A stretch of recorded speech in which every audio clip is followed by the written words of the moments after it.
ఈ వారం మనకి ముగ్గురు గెస్టులు ఉన్నారు. ముగ్గురు రెండు దళాల నుంచి వచ్చిన సభ్యులు.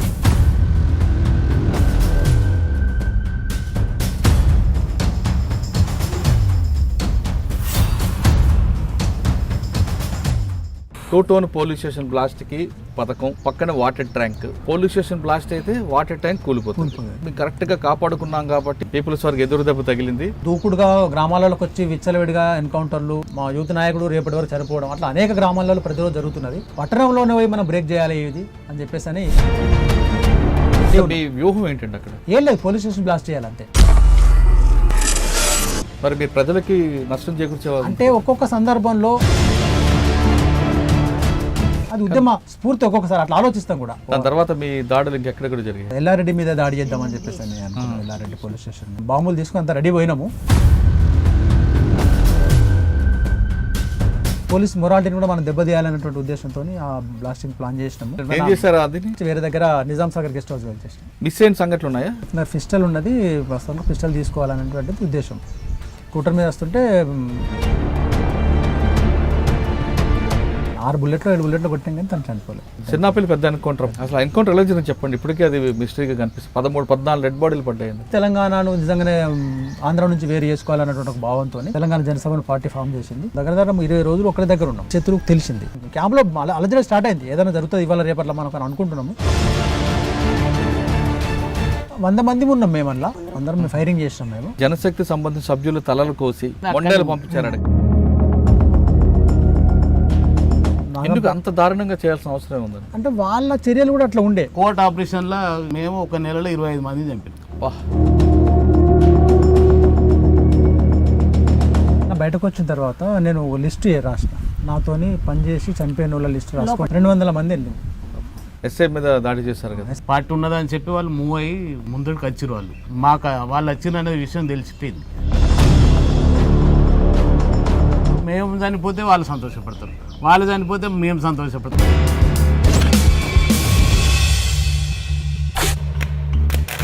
Welcome to crime confessions. గతంలో అణిచివేతకు గురైన బడుగు బలహీన వర్గాల ప్రజల్లో వెలుగు నింపాలని, లేదా అక్కడ పెత్తందారు పోకడలు నచ్చక కొంతమంది, లేదా పోలీసుల వేధింపులు తట్టుకోలేక చాలామంది యువకులు అడవి బాట పట్టేవారు. అడవిలోకి వెళ్ళిన తర్వాత అక్కడ ఎండనక వాననక చలనక రాత్రనక పగలనక అడవిలో తిరుగుతూ ప్రాణాలు సైతం లెక్క చేయకుండా అడవిలో ఉన్న ప్రజలతో పాటు సమీపంలో ఉన్న గ్రామ ప్రజల్లో మార్పు తీసుకురావడానికి చాలా కృషి చేశారు. అప్పట్లో ఆ పార్టీ ఆ విధంగా కృషి చేయబట్టే ప్రభుత్వాలు ఈరోజు కిందకి దిగివచ్చి గ్రామీణ స్థాయిలో ప్రజలకి కావాల్సిన మౌలిక సదుపాయాలు కల్పిస్తున్న దాంట్లో ఎలాంటి అవాస్తవం లేదు. ఖచ్చితంగా అప్పుడు పార్టీ ఆ విధంగా నిర్ణయం తీసుకోబట్టే ఈరోజు ప్రభుత్వాల కిందకు వచ్చాయి. అలాంటి పార్టీలో పనిచేసి కొంతకాలం తర్వాత వ్యక్తిగత కారణాలతోనో, లేదో ఆరోగ్య సమస్యలతోనో, లేదా మరో ఇతర కారణాలతోనో జనజీవన స్రవంతిలో కలిసే వారిని పరిచయం చేసే ఈ కార్యక్రమంలో ఈ వారం మనకి ముగ్గురు గెస్టులు ఉన్నారు. ముగ్గురు రెండు దళాల నుంచి వచ్చిన సభ్యులు. ఒకరు నరసయ్య అలియాస్ సిద్ధన్న సిరిసిల్ల దళం, 2 సకినాల అంజయ్య అలియాస్ అమర్, 3 లక్ష్మి అలియాస్ సంగవ్వ. ఈ ముగ్గురు కూడా ఈ ప్రాంతంలో వెళ్ళి అడవుల్లోకి వెళ్ళి 2 దళాల్లో పనిచేసి అప్పట్లో ప్రజలకు కావాల్సిన సదుపాయాలు కల్పించడంతో పాటు అడవిలో ఉన్న గిరిజనులకి ఆదివాసులకు కావాల్సిన వాళ్ళకి అవగాహన కల్పించడం, వాళ్ళకి కావాల్సిన సదుపాయాలు కల్పించడం, వాళ్ళలో రాజకీయ చైతన్యం తీసుకురావడం వంటి కార్యక్రమాలు చేపట్టారు. అసలు వాళ్ళు ఎందుకు వెళ్ళారు, వచ్చిన తర్వాత వాళ్ళ జీవన విధానం ఏ విధంగా ఉంది అనే విషయాల్ని వాళ్ళని అడిగి తెలుసుకుందాం. ముందుగా నర్సన్న అలియాస్ అంజయ్య, తర్వాత సంగవ. ముందుగా సిద్ధన్న గారు సిరిసిల్ల జిల్లాలో పనిచేసిన ఎందుకు వెళ్ళారు, వెళ్ళిన తర్వాత మీరు అక్కడ ఏం నేర్చుకున్నారు, పార్టీ ద్వారా ప్రజలకి ఏం చేశారో చెప్పండి. అయితే మేము ఎదుగుతున్న క్రమంలో ఈ నక్సలైట్ అనేది కొంతమంది మాకు పరిచయం అయ్యారు. ఆ పరిచయమైన టైంలో అప్పుడు భూస్వామ్య వ్యవస్థ బాగుండే, ఏది జీతాలు ఉంచుకున్నాడు. అయితే సారా పాకెట్లు రేటు తగ్గించడం, తునికా కల్లాలు, ఇవన్నీ వాళ్ళు తునికాకు తెంపేటోళ్ళు శ్రమ దోపిడి ఉండే. దానికి వ్యతిరేకంగా అదొకసారి ఈ భూస్వాములు అనేటోళ్ళు జీతగాళ్ళను పెట్టుకున్నారు వ్యవసాయం చేయించడానికి. వాళ్లకు సాలిసాలని కూలిచ్చుడు ఇవన్నీ అప్పుడు ఏమనిపించినాయి అంటారంటే ఇది సామాన్యులు అనేటోళ్ళకు న్యాయం జరుగుతలేదు, అది మనం ముందుండి పని చేస్తేనే అవుతుంది అనే ఉద్దేశంతో మాకు ఇంతకన్నా ముందు ముందు కన్నా ముందు వేయని వాళ్ళు నక్సలైట్లు అనేటోళ్ళు పరిచయాలు అయ్యి అట్లా ఇక్కడ ఏం జరుగుతుందట అని అంటే ఇవన్నీ జరుగుతున్నాయి అనేది దాదాపు మాకు అర్థమైంది. మేము ఎట్టి సాకిరి చేసినాం. దాదాపు ఇక్కడ జేఆర్ గోపాలరావు అని ఉండే కట్కూరు సర్దాపూరు అంటే మా గండ్ల చెప్పేట అనేది దాదాపు ఇంటింటికి అనేది మేము ఎట్టి చేసినాం. నాగళ్ళు కట్టుకొని పోయి దున్నాలే, వాళ్ళకి పంట వండియాలి, మళ్ళీ అదే పంట వండినాక మేమే పోయి కోసి కొట్టి అట్లని ఒక్కడ కోసి రావాలి. అట్లాంటి వ్యవస్థ అప్పుడు ఉండేది. దాన్ని మూలంగా ఈ ప్రాంతంలో నక్సలైట్లు అనేది పుట్టుక మూలంగా మేము వాళ్ళకు పరిచయం అయ్యి అట్లా అట్లా అట్లా కొన్ని రోజులు ఆ గ్రామంలో ఉండి ఆ పెత్తందారులకు వ్యతిరేకంగా కొంచెం ట్రగుల్ జరిగింది అన్నట్టు. అది జరుగుతున్న క్రమంలో వాళ్ళు మా మీద కేసులు కేసులు పెడితే పోలీసు వాళ్ళు వచ్చుడు, మమ్మలను పట్టుకపోవడు, పోలీస్ స్టేషన్లో వేసుడు, మళ్ళీ మళ్ళీ వచ్చినాక మళ్ళీ వచ్చుడు, ఇట్లా ఇట్లా ఇట్లా ఇట్లా ఇట్లా ఇక పూర్తి కాలం పార్టీలో పోయే టైం వచ్చింది మాకు. ఇక ఇంటికాడ ఉండలేని పరిస్థితి, పోలీసు వాళ్ళు ఉండనీయకపోవడం, అట్లా మా ఇల్లు కూలగొట్టారు. దాదాపు మేము మా ఇల్లు మొత్తం ఊరోళ్ళతోటి కూలగొట్టి ఇవన్నీ చేసేవారికల్లా ఇక మనసు ఇక సెన్సర్ వెళ్ళింది. ఎందుకంటే ఇక్కడనే ఇవన్నీ జరుగుతున్నాయి, మనం ఇవన్నీ ఉండంగా చూద్దాం మన ఇళ్ళే కూలగొడుతున్నారు కాబట్టి ఇక మనం ఉంటే బాగుండదని చెప్పి అప్పుడు 90 మధ్యలో నేను పూర్తి అండర్ గ్రౌండ్కి వెళ్ళిపోయినా. ఓకే అన్న, మీరు చెప్పండి, మీరు కుటుంబ నేపథ్యం ఎలాంటి పరిస్థితుల్లో అప్పుడు మీరు వెళ్ళాల్సి వచ్చింది? అయితే అన్న, మేము 90లో చెన్నారెడ్డి గవర్నమెంట్ వచ్చినప్పుడు లీగల్ పీరియడ్ వచ్చిన తర్వాత అప్పుడు వరంగల్ మహాసభ జరుగుతుంది, రైతుకుల్ మహాసభ 90లో. అప్పుడు 10th అయిపోయింది. అప్పుడు 90లో 10th అయిపోయింది. అప్పుడు అంతకంటే ముందు ఈ ప్రాంతంలో ఆర్ఎస్యు పేరు మీద జరుగుతున్న స్టూడెంట్ ఉద్యమాలు, తర్వాత గ్రామీణ ప్రాంతంలో జరుగుతున్నటువంటి పీపుల్స్ వార్ ఉద్యమాలు, ఇవన్నీ కూడా భూస్వామ్య విధానానికి వ్యతిరేకంగా సమాజంలో ఉన్నటువంటి బలహీన వర్గాలకు అండగా, బడుగులకు అండగా, ఎవరైతే అణచివేతకు గురవుతున్నారో అణచివేతకు గురవుతున్న ప్రజలకు అండగా జరుగుతున్నటువంటి పోరాటాలు, గ్రామాలలో ఉన్నటువంటి భూస్వాములకు వ్యతిరేకంగా జరుగుతున్నటువంటి ఉద్యమము, ఇదంతా కూడా మమ్మల్ని ఇన్స్పైర్ చేసినాయి. నాకు తెలిసి గ్రామాలలో మా అమ్మమ్మలో ఒక ఊరు ఉంటుంది. ఆ ఊర్లో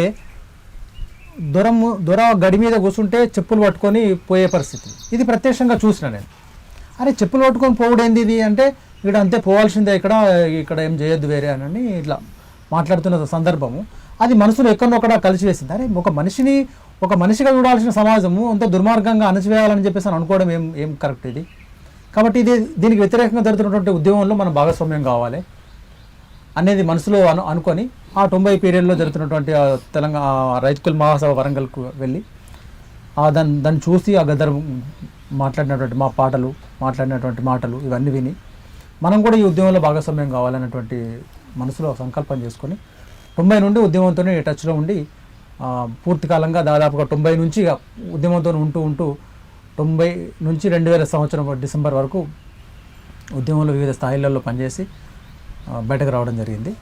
ముఖ్యంగా అనుకున్న ఉద్దేశం ఏంటంటే, సమాజంలో జరుగుతున్నటువంటి పీడన, సమాజంలో ఒక వర్గం ఇంకొక వర్గాన్ని తొక్కిపెట్టాలనేటువంటి ఒక దుర్మార్గమైనటువంటి ఆలోచన, ఇది కరెక్ట్గా లేదు. నిజంగానే అణచివేయబడుతున్న వాళ్ళకు అండగా ఒకళ్ళం ఉండాల్సినటువంటి అవసరం ఉన్నది. ఉన్నోళ్ళ పక్షాన ప్రభుత్వాలు ఉన్నాయి, లేనోళ్ళ పక్షాన మనం ఉండాలి అనేటువంటి సంకల్పంతో వాళ్ళతో జాయిన్ కావడం జరిగింది. వాస్తవం కూడా కొంత సక్సెస్ అయినామని చెప్పేసి అనే సంతృప్తి కూడా ఉన్నది. ఏంటంటే అణచివేయబడుతున్నటువంటి వాళ్ళకు ఆయుధాలు అందించి వాళ్ళను ఒక మనుషులుగా తయారు చేసి, వాళ్ళు అప్పటిదానిక అసలు మేము మనుషులమైనా, మేము వాళ్ళకంటే కిందోళ్ళము, వాళ్ళకంటే తక్కువ వాళ్ళము, వాళ్ళకంటే కింద కూర్చోవాల్సిన వాళ్ళము అనేటువంటి భావాన్ని, అది కాదు మనం మనుషులము, మీరు మనుషులుగా ఆలోచించండి, మీరు కూడా ప్రశ్నించండి, మీరు కూడా మనుషులమే, మనం కూడా ఈ సమాజంలో తప్పకుండా మనం వాళ్ళతో సమానంగా ఉండాల్సిందే అనే దాన్ని గ్రామీణ స్థాయి నుంచి దాదాపుగా విద్యార్థుల నుంచి ఇదంతా కూడా ప్రచారం చేసి, ఆయా గ్రామాలలో సంఘాలు ఏర్పాటు చేసి ప్రజలను చైతన్యం చేసి, తిరుగుబాటు, మీరు వెట్టి చాకిరీలు చేయొద్దు, మీరు అవమానానికి గురి కావద్దు. మీరు కూడా మనుషులే, మనందరం కూడా మనుషులమే. తప్పకుండా మనం వీటన్నిటిని ఎదుర్కోవాలి, వీటిని వ్యతిరేకంగా నిలబడాలి, ఉద్యమాలు చేయాలి. మీరు అంతా మాకు సపోర్ట్ చేయాలని చెప్పేసి అంటే నా గ్రామాలలో అందరూ కూడా ఆ టైంలో అనేక అవమానాలు. నాకు తెలిసి నిజామాబాద్ జిల్లాలో ఇంకొక సమస్య తీవ్రంగా ఇప్పటిదాకా కూడా దాదాపు నాకు తెలిసిన ఔషధులు ఇప్పటిదాకా కూడా ఉండొచ్చు. ఇంకా 2 గ్లాసుల పద్ధతి హోటళ్లలో 2 గ్లాసులు ఉంటాయి. ఒక గ్లాసు ఎస్సీ కులపుళ్ళు వచ్చి కింది కులాలు వచ్చి చాయ్ తాగిపోతే వాళ్ళే కడుక్కొని వాళ్ళే అక్కడ పెట్టుకొని పోలే, మళ్ళీ రేపు వస్తే అరే నీ గ్లాసు నువ్వే పెట్టుకోరా అనేటువంటి ఒక ఇది చాలా అవమానకరమైనటువంటి ఒక పరిస్థితి. దీన్ని బ్రేక్ చేయాలి. ఇట్లాంటివి కూడా ఒక ఆత్మగౌరవానికి సంబంధించిన సమస్య. అట్లాంటి వాటి వల్ల కూడా చాలామంది యువకులు, చాలామంది ప్రజలు అనేక రకాల అవమానాలకు తెలంగాణలో మీకు తెలుసు దాదాపుగా. ఇక్కడ మీ ప్రయాణం సాగే ముందు ఒకసారి అక్క కూడా పరిచయం చేస్తాం. అక్క మీరు చెప్పండి అక్క, మీరు ఎందుకు ఉద్యమం వైపు అడుగులేశారు? మేము మాది కామారెడ్డి దగ్గర మర్కలని గ్రామం. అయితే అక్కడ పాటలు మేము చిన్న పిల్లలు అయినా, నేను 14 ఏళ్ళు ఉంటావచ్చు అంతే, చిన్న ఏజ్లోనే పోయినాం పాటలోకి. అలా పాటలు అలా మాటలు మా ఇంటి పక్క ఇంటికి అద్దరుకే వీటితో నేను ఆకర్షితురాలనై ఉద్యమంలో పోవాలనుకొని డిసైడ్ అయినాం. అయితే ఒకటి ఏంటంటే వచ్చినప్పుడు అలా పాటలు మాటలు వినుకుంటా నేను కూడా ఒక 2 సంవత్సరాలు కరపత్రాలు వేసుడు, గోడకు మబ్బులు లేచి రాత్రులు లేచి, తర్వాత ఈ స్వతంత్ర దినం వచ్చిందని అంటే దానికి వ్యతిరేకంగా బ్లాక్ జెండాలు ఎగిరేయడం, బీడీ కంపెనీలలో మనకు ఇట్లా ఈ బీడీ కార్మికుల్ని ఏ రకంగా దోసుకుంటుండ్రు అనేది వాళ్ళు చెప్పిన దాన్ని బట్టి అర్థం చేయిస్తూ ఒక 2 years ఇంటికాడ వేసి తర్వాత లోపలికి వెళ్ళిపోయినాం. అంటే లోపలికి వెళ్ళేంత పరిణామాలు ఏమైనా ఎదురయ్యా మీకు? అట్లని ఏం కాదు కానీ అంతే, ఇక ఉద్యమంలో మనం కూడా భాగస్వామ్యం కావాలి, మనం జనం కోసం ఏదో ఒకటి చేయాలి అనే ఒక ఆలోచన అంతే. అక్క మీరు లోపలికి వెళ్ళేసరికి పార్టీలో అప్పుడు ఒక నిర్ణయం ఉంది, చిన్నపిల్లలకు తీసుకోకూడదు అనే, అది మీకు ఏమైనా ఇబ్బంది అయిందా? అట్లా ఏం లేదన్న, మరి అట్లాంటి ఇబ్బంది అయితే ఏం కాలేదు. నేను 13-14 ఏళ్ళు ఉంటావచ్చు అంతే పార్టీలోకి వెళ్ళి. పార్టీ మీకు వెంటనే ఆహ్వానం పలికిందా? మెల్లగానే మీకు తుపాకీ ఇచ్చి అంటే ఒక 1 నెల రోజులు చిన్న అంటే గ్రైండర్ లాంటిది ఇచ్చి ఉన్నాము, తర్వాత తుపాకీ ఇచ్చింది. అంటే మీరు వెళ్ళేసరికి ఏ దళంలోకి వెళ్ళారు? అప్పుడు ఎవరు కమాండర్? సునీత కానీ ఉండే కమాండర్, మా కమాండర్గా నేను అప్పుడు వెళ్ళినా. ఎంతకాలం మీరు పార్టీలో ఉన్నారు? పార్టీలో 7 సంవత్సరాలు ఉన్నా. 93లో పోయినాం, 93 చివరికి, అంటే 90 నుంచి పనిచేసిన నేను కూడా 93 చివరిలో వెళ్ళిపోయాను లోపలికి. 93 నుంచి మీరు పనిచేస్తారు. మీ ప్రయాణం ఎక్కడెక్కడ సాగింది అక్క? మాది బాన్స్వాడ, సిరిసిల్ల కూడా చేసిన నేను. మధు కమాండర్ ఉండే అప్పుడు సిరిసిల్లలో తిరిగినప్పుడు. తర్వాత భీమ్గల్ ఐలాండ్ ఉండే కమాండర్గా. తర్వాత ఈ 3 దళాలలో ఎక్కువ వేసిన. కామారెడ్డిలో కూడా కొద్ది రోజులు చేసిన, కానీ తక్కువ. తక్కువ ఉన్న పీరియడ్లో ఒక 2-3 నెలలు ఇక్కడ, ఒక 6 నెలలు అట్లుండి కొత్తగా వచ్చినాక తర్వాత భీమ్గల్, సిరిసిల్ల, బాన్స్వాడలో కొద్దిగా ఎక్కువనే ఉన్నా. సాధారణంగా అప్పట్లో దళంలోకి ఆడపిల్లలు వస్తే పోలీసులకు చెడ్డ ప్రచారం చేసేవారు. బాల్య వివాహాలు తట్టుకోలేకో లేదు ఇంకో వేరే వేరే కారణాలతో వస్తారు, వాళ్ళ పట్ల లైంగికంగా వేధింపులు ఉంటాయనేది అప్పుడు ఒక ప్రచారం జరిగింది. అదంతా వాస్తవం అంటారా? లేదు, పార్టీలు అట్లాంటిది లేదు. ఇప్పుడు మనం 10 మంది అన్నలున్నా, ఒక్క అక్కున్నా, వాళ్ళ తోడవుట్టిన అక్కని ఎట్లా చూసుకుంటారో అట్లా చూసుకుంటారు. ఇది అనవసరంగా దుష్ప్రచారమే జరిగింది అనేది బయట. అట్లాంటిది ఏం లేదు అక్కడ. మీరు పనిచేస్తున్న సమయంలో మీరు చేసిన మంచి కార్యక్రమాలు ఏమి ఉన్నాయి? మంచి కార్యక్రమం అంటే ఈ జనాలను బాగా గుర్తుండిపోయింది. ఒక గ్రామాన్ని తీసుకుని అక్కడ రాజకీయ చైతన్యం చేయడమా, లేదా ప్రజల్లో మార్పు తీసుకురావడానికి వాళ్ళకి ఉత్తేజపరచడమా, పాటలు పాడడమా? మీటింగ్లు, పాటలు ఇవన్నీ చేసినారు, మాట్లాడినాం.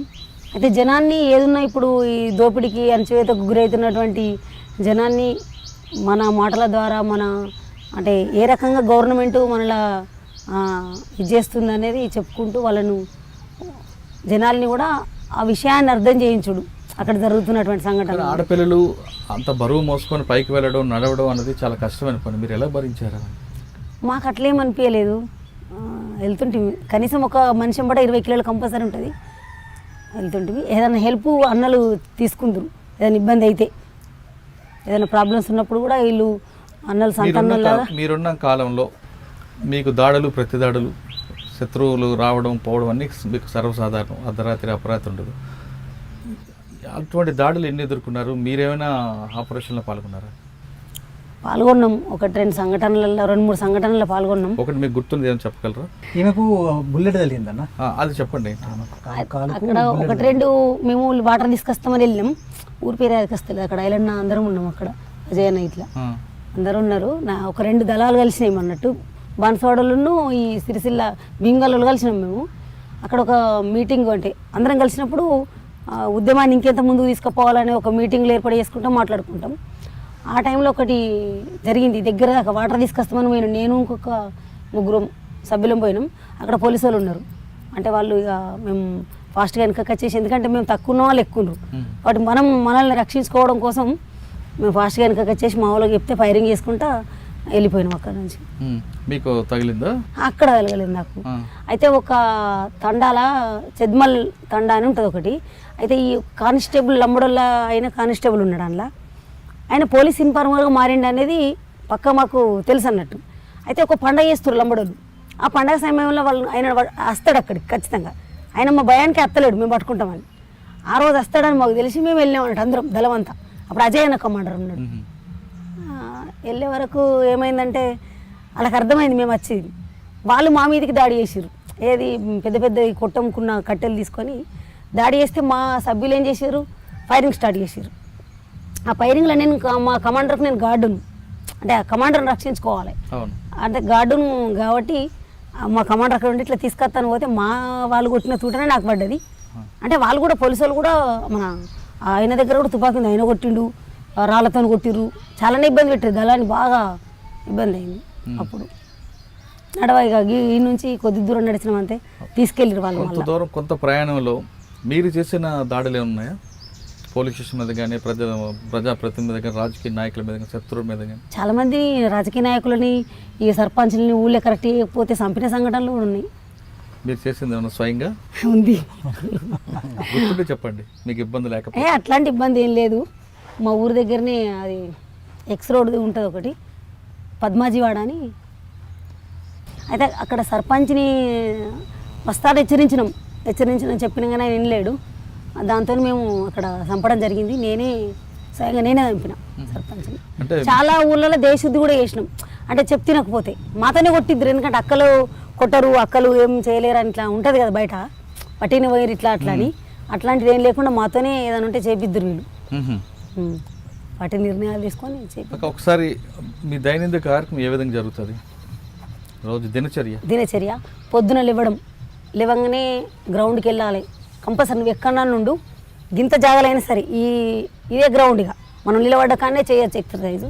ఆ ఎక్సర్సైజ్ చేయడం, గ్రౌండ్ ఉంటే గ్రౌండ్లో వేస్తాం, గ్రౌండ్ లేకపోతే నిలబడ్డ కాడ ఒకళ్ళు షెల్టర్ తీసుకొని షెల్టర్లు ఉన్నా కానీ ఎక్సర్సైజ్ అనేది కంపల్సరీ ఉంటుంది. దాదాపు ఎక్సర్సైజ్ చేయడం అనేది ఉంటుంది. దాని తర్వాత ఏదైనా టిఫిన్ ఉంటే తినడం, టిఫిన్ లేకపోతే అంబలు చేసుకొని తాగడం, లేకుంటే టీ పెట్టుకొని అందులో ఏదో ఒకటి బిస్కెట్ల పొడలు అట్లాంటివి తినడం, ఇట్లాంటివి ఉంటుంది. పొద్దున మధ్యాహ్నం ఇక మన ప్రయాణం ఉంటేనేమో ప్రయాణం చేస్తాం, ప్రయాణం లేకపోతే ఆగేది ఉంటే పుస్తకాలు పట్టుకొని చదువుకోవాలి కంపల్సరీ, ఖచ్చితంగా ఉంటుంది అన్నట్టు. ఇక అలా చదువుకున్నాడు అనేది. ఏదైనా డౌట్స్ ఉంటే మనకంటే ఎక్కువ తెలిసిన వాళ్ళు ఉంటారు కదా, వాళ్ళని వెళ్ళి తెలుసుకోవడం. తర్వాత 1 గంట అట్లా 2 గంటలు ఏమన్నా అవకాశం ఉంటే అట్లా తిరుగుతారు. ఏమన్నా నైట్ నిద్ర లేకపోతే నడిస్తే, లేకుంటే చదువుకోవడమే ఎక్కువ శాతం. చదువుకున్న దాని మీద డిక్టేషన్ అని ఉంటుంది. అంటే తప్పులు ఒప్పులు ఏం రాస్తున్నాం, ఏం నేర్చుకుంటున్నాం అనేది. లేదనంటే ఒక మార్క్స్ ఉద్యమాన్ని ఇంకా ముందు తీసుకుపోవడం కోసం ఏ పాఠాలు నేర్చుకుంటే బాగుంటుంది అనేది కూర్చునబెట్టి 5-6 ఉంటే కూర్చునబెట్టి చెప్పడం జరుగుతుంది. సాయంత్రం ఎక్కువ శాతం నడకనే ఉంటుంది ఎక్కువ. ఒక్కసారి అనిపించిందా ఎందుకురా ఈ మోయడం, ఎందుకురా కష్టం? ఒక్క క్షణం కూడా అనిపించలేదా అట్లా? ఒక్క క్షణం కూడా అసలు అట్లా అనిపించలేదు. ఇప్పుడు మరి మీ ఇద్దరి మధ్యన ఆయన పెళ్లి చేసుకోవాలని అన్నకి ఎప్పుడు అనిపించింది? అది బాగా క్రామనే కదా. ఇక అది తర్వాత మసరోలకు అంటే ఉద్యమంలో ఉన్నప్పుడే పెళ్లి చేసుకున్నారు. అంటే మీ ఇద్దరు ఎక్కడ కలిసారు? కామారెడ్డి భీమ్గల్ అంతా కలిసే ఉంటాం కదా. ఎప్పుడెప్పుడు నెలకు ఒకసారి అట్లా అన్ని దళాలు దాదాపు కలుస్తాయి. ఎందుకంటే రాష్ట్ర కమిటీ నుంచి, కేంద్ర కమిటీ నుంచి మాకు వస్తాయి అన్నట్టు. ఏ పనులు చేయాలి, ఎట్లా చేయాలో, ఎట్లా ఉద్యమాన్ని ముందు తీసుకుపోవాలనేది కార్యక్రమం ఉంటుంది కదా. ఆ కార్యక్రమం కోసం కంపల్సరీ కలుస్తాం, మీటింగ్లు పెట్టుకుంటాం. అంటే మీ ఇద్దరికి ఫస్ట్ ఎవరు ప్రేమించుకున్నారు? ఆయన పెళ్లి చేసుకోవాలనిపించేది ఆయన అడిగిండు అడిగిండు మిమ్మల్ని అడిగారా? అవును, ఏమని? నేను పెళ్లి చేసుకోవాలనుకుంటున్నా అన్నాడు. సరే కొద్ది రోజు ఒక 2 days టైం తీసుకొని చెప్పిన. ఓకే అన్నాడు. ఏమని 2 రోజులు ఎందుకు ఆలోచించారు ఆయన గురించి? అట్లని కాదు కానీ వెంటనే అట్లా చెప్పలేం కదా ఎవరు. సాధారణంగా ఉద్యమంలో పెళ్లి చేసుకోవాలనుకుంటే పార్టీకి నిర్ణయం ప్రకారం 2 వేరువేరుగా ఒక 6 నెలలు తర్వాత కలిపి పార్టీ. ఇది మాత్రం నిజం, కంపల్సరీ. అట్లా చెప్పినాక ఏం చేసారు, నన్ను బాన్స్వాడకి వేసేసారు ఒక 6 నెలలు. తర్వాత మళ్ళీ వచ్చినాక పెళ్ళి. ఎక్కడ చేశారు పెళ్లి మీ ఇద్దరికి? భీమగల్ ఏరియా రాత్నగర్ అని. అంటే ఆయన అడగగానే మీరు ఒప్పుకున్నారా? అట్లా నేను లేదు, ఒక 2 days ఆలోచించి చెప్తానన్న అట్లా చెప్పిన. నేను అప్పుడు బెంగాల్ దళ కమాండర్ ఆయన. ఎంతకాలం మీరు ఉన్నారు? మేము 7 సంవత్సరాలు ఉన్నాం లోపల. 7 సంవత్సరాలు. తర్వాత మీరు ఎప్పుడు వచ్చారు? ఇంత పాటు వచ్చారు ముందు? కలిసి ఒక్కడిసారి వచ్చింది. ఇక మీ టాపిక్ తీసుకుంటే సకినాల అంజయ్ అనగానే నిజామాబాద్ జిల్లాలో అప్పట్లో పోలీసులకి కొంచెం హడలు ఉండేది. ఎందుకంటే నిజామాబాద్లో అప్పట్లో నేను సిటీలో పనిచేసే టైంలో నిజామాబాద్లో 2 టౌన్ పోలీస్ స్టేషన్ బ్లాస్ట్కి పథకం, పక్కన వాటర్ ట్యాంక్. ఈ water tank police station blast అయితే వాటర్ ట్యాంక్ కూలిపోతుంది. మేము కరెక్ట్గా కాపాడుకున్నాం కాబట్టి పోలీస్ స్టేషన్ బ్లాస్ట్ కాలేదు. మావోయిస్టులకి ఎదురుదెబ్బ, అప్పుడు పీపుల్స్ వార్కి ఎదురుదెబ్బ తగిలింది. లేదు అంటే వాటర్ ట్యాంక్ కూలిపోయి ఉంటే ప్రజలు చాలామంది నష్టపోతారు అనేది ఒక ఆర్టికల్ వచ్చింది. దాని మీద అప్పుడు అధికారులు మాట్లాడడం అంతా జరిగింది. అటువంటి సిచ్యువేషన్ ఉన్న సిటీలో ఒక ఆర్గనైజర్గా మీరు ఒక ప్యానిక్ క్రియేట్ చేసుకొచ్చారు. ఒకసారి మీరు మీ ప్రయాణం గురించి చెప్పండి. నేను నిజామాబాద్ టౌన్ ఆర్గనైజర్గా పని ఫస్ట్ నుంచి అక్కడ నుంచి స్టార్ట్ అయ్యారా? దాదాపుగా నేను లోపలికి వెళ్ళిన తర్వాత నిజామాబాద్ టౌన్కి వెళ్ళాను. నేను నిజామాబాద్ టౌన్లో పనిచేస్తున్న క్రమంలో అక్కడ సుధీర్ అని మాకు సిటీ ఆర్గనైజర్, అతను కూడా ఆర్గనైజర్ ఉండే. తను నేను ఇంకో మిత్రుడు, తను వేరే దగ్గర ఎన్కౌంటర్లో చనిపోయాడు. సుధీర్ కూడా లోకల్ టౌన్లో ఎన్కౌంటర్లో చనిపోయాడు. కొంతకాలం నేను సిటీ ఆర్గనైజర్ పనిచేసిన తర్వాత ఆర్ఎస్యూలో పనిచేస్తుంటే, నేను ఆర్ఎస్యూ స్టేట్ కమిటీలో పనిచేసిన, ఆర్ఎస్యూ రాష్ట్ర కమిటీ సెక్రటరీగా పనిచేస్తాను నేను. అది తిరుపతి కొండలలో, రేణిగుంట కొండలలో ఒక పెద్ద కాన్ఫరెన్స్ జరిగింది. ఆర్ఎస్యూ 12వ మహాసభలు అని చెప్పేసి ఒక 100 మంది సాయుధ నక్సలైట్ల మధ్యలో ఒక 50 మంది స్టూడెంట్స్ కలిసి ఒక మీటింగ్ ఏర్పాటు చేస్తున్నాం. అది రేణిగుంట కొండలు తిరుపతిలో. అది అప్పుడు ఉమ్మడి ఆంధ్రప్రదేశ్లో. నేను రాష్ట్ర కమిటీలో పనిచేసినట్టు ఆర్ఎస్సీలో. అది పనిచేస్తున్న క్రమంలో నిజామాబాద్లో నేను ఉంటున్నా అనేది బాగా స్ప్రెడ్ అయిపోయింది, బాగా లీక్ అయింది. పోలీస్కి నా మీద బాగా వాంటింగ్ స్టార్ట్ అయింది. వేట, ఇతను దొరకబట్టాలి అని. అది పార్టీ కూడా గుర్తించింది. అప్పుడు ఇతను అక్కడ ఉంటే ప్రమాదం ఎక్కువ ఉన్నదని చెప్పేసి నేను అడవిలోకి తీసుకొచ్చాను. అక్కడ నుండి అడవిలోకి వచ్చిన తర్వాత నేను సిర్నపల్లి ఏరియాలో కొంతకాలం పనిచేసిన, అక్కడ నుంచి బాన్స్వాడలో పనిచేసిన, ఎల్లారెడ్డిలో పనిచేసిన, అక్కడ నుండి వచ్చి భీమగల్ ఏరియా దళ నాయకునిగా నన్ను ప్రమోట్ చేసి భీమగల్లో ఉంచింది. అప్పుడు అంటే అడవిలో మీ ప్రయాణం ఎక్కడి నుంచి స్టార్ట్ అయింది? భీమగల్ నుండా? లేదు, సిరిసిల్లనే. మా ప్రాపర్ ఇక్కడే కాబట్టి ఇక్కడ నుండి స్టార్ట్ అయింది. ఇక్కడనే అడవి పదిరాని ఈ సిరిసిల్ల జిల్లాలో ఇప్పుడైతే, అప్పుడు ఉమ్మడి కరీంనగర్ జిల్లా, ఇప్పుడు సిరిసిల్ల జిల్లాలో నిజామాబాద్ ఆనుకొని ఉంటుంది. నిజామాబాద్ రేణిగుంటకు వెళ్ళారు? నేను వెళ్ళొచ్చిన నేను అక్కడ యూజీలో ఉన్న టైంలో మీ ప్రయాణం ఎక్కడి నుంచి స్టార్ట్ అయిందా? ఇక్కడ నేను సిరిసిల్ల నుండే స్టార్ట్ అయ్యింది. ఎవరు మీకు అప్పుడు దళ కమాండర్? మాకు ఇక్కడ కమాండర్ కొట్టాల మోహన్ రెడ్డి ఎల్ఎస్ మధు అని చెప్పేసి అని. అంతకంటే ముందు చిన్న అని ఒక ఆయన ఈ లచ్చపేట అని ఇక్కడ అయింది. తను అంతకంటే ముందు దేవుని నర్సే అని చెప్పేసి అని ఇంకొక అతను. అంటే మీరు చిన్న నుంచి ప్రయాణం చేశారు? చిన్న బాగా మాకు దగ్గర, అప్పుడు ఒక కమాండర్ ఉండి అతను. అంతకంటే ముందు దేవుని నర్సే అని చెప్పేసి ఫస్ట్ మీరు ప్రారంభమైన దళం ఇదని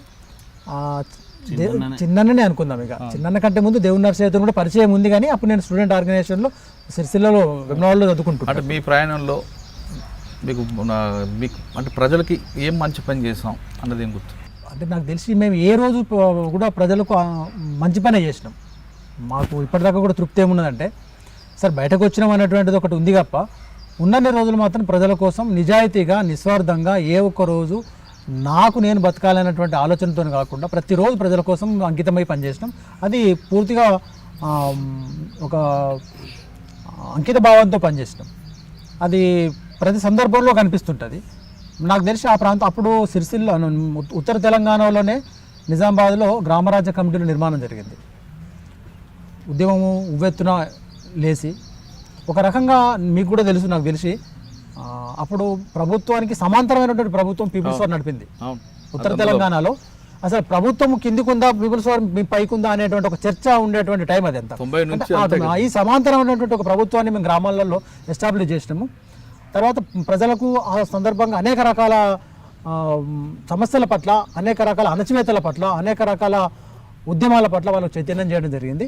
అప్పుడు మొత్తం ఒక తెలంగాణలోనే కాకుండా నాకు తెలిసి భారతదేశంలో వ్యాప్తంగా కూడా అనేక రకాల ఉద్యమాలు, ఒక దిక్కు జాతుల ఉద్యమాలు, ఒక దిక్కు మనకు శ్రీలంకను చూసుకుంటే ఎల్టీటీ ఉద్యమము, మనకు జమ్మూ కాశ్మీర్లో చూసుకుంటే జేకేఎల్ఎఫ్ ఉద్యమము, అస్సాంలో చూసుకుంటే ఉల్పా ఉద్యమము, మనం ఈశాన్య భారతం పోతే నాగాలాండ్ ఎన్ఎస్సిఎన్ ఉద్యమము, పంజాబ్ పోతే బబ్బర్ ఖాల్సా ఉద్యమం. ఇవన్నీ కూడా జాతుల పోరాటాలు ఒక దిక్కు, ఇంకొక వైపు కమ్యూనిస్టు ఉద్యమము ఉవ్వెత్తున భారతదేశంలో ఎగిసిపడుతున్నప్పుడు ప్రజలకు నిజంగానే మనకు ఇవ్వాలనో రేపు మనకు విప్లవం వస్తుందనేటువంటి ఒక పరిస్థితి.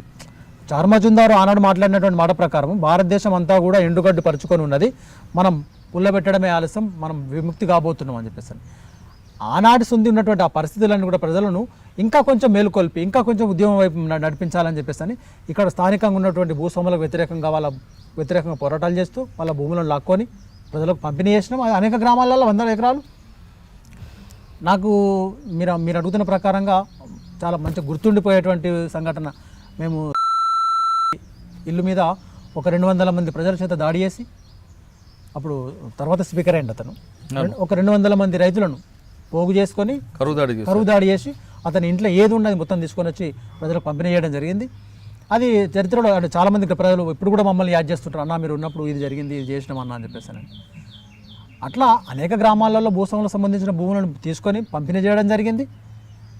కొన్ని గ్రామాలలో నిజంగానే భూస్వాములుగా పేరుబడి భూములన్నీ కూడా ఆపివేయబడి సాగులోకి ఉండకుండా ఉంచిన తర్వాత నిజంగానే ఆర్థికంగా వాళ్ళు చితికిపోయిన పరిస్థితిలో కూడా కొంతమంది భూస్వాములను పిలిపించి కూడా మీకు కూడా మేము వ్యతిరేకం కాదు, మిమ్మల్ని కూడా మేము మరీ హీనంగా చూడబడడం న్యాయం కూడా కాదు, కాబట్టి మీరు కూడా కొంత భాగాన్ని తీసుకొని వ్యవసాయం కూడా చేసుకోండి అని చెప్పేసి ఒక మానవతా దృక్పథంతో కూడా అట్లాంటి కార్యక్రమాలు కూడా చేసినాం.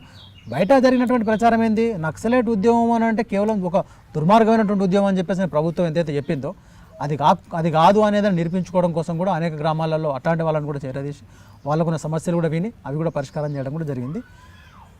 తర్వాత మాకు నిజామాబాద్లో నేను పనిచేసిన భీమగల్ ప్రాంతంలో గ్రామరాజ్య కమిటీల నిర్మాణం కూడా జరిగింది. గ్రామరాజ్య కమిటీలు అంటే డైరెక్ట్గా రాజ్యమే. ఇక అక్కడ ఆ గ్రామాలలో ఒక సొసైటీలు నిర్మాణం చేసినాం, తర్వాత న్యాయ కమిటీలు పెట్టినాం, తర్వాత వ్యవసాయ కమిటీలు పెట్టినాం, తర్వాత విద్యా కమిటీలు పెట్టినాం.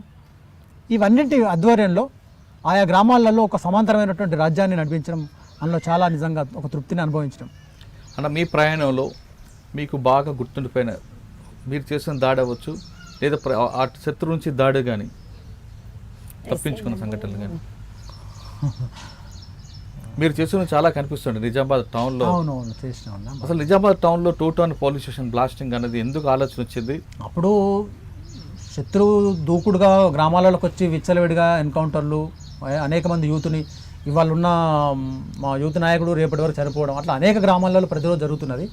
దీన్ని పట్టణంలోనే పోయి మనం బ్రేక్ చేయాలి ఇది అని చెప్పేసి అని అప్పుడు మేమే కలిసి ప్లాన్ చేసినాం. అది అప్పుడు ఎస్పీ ఎవరండి? అప్పుడు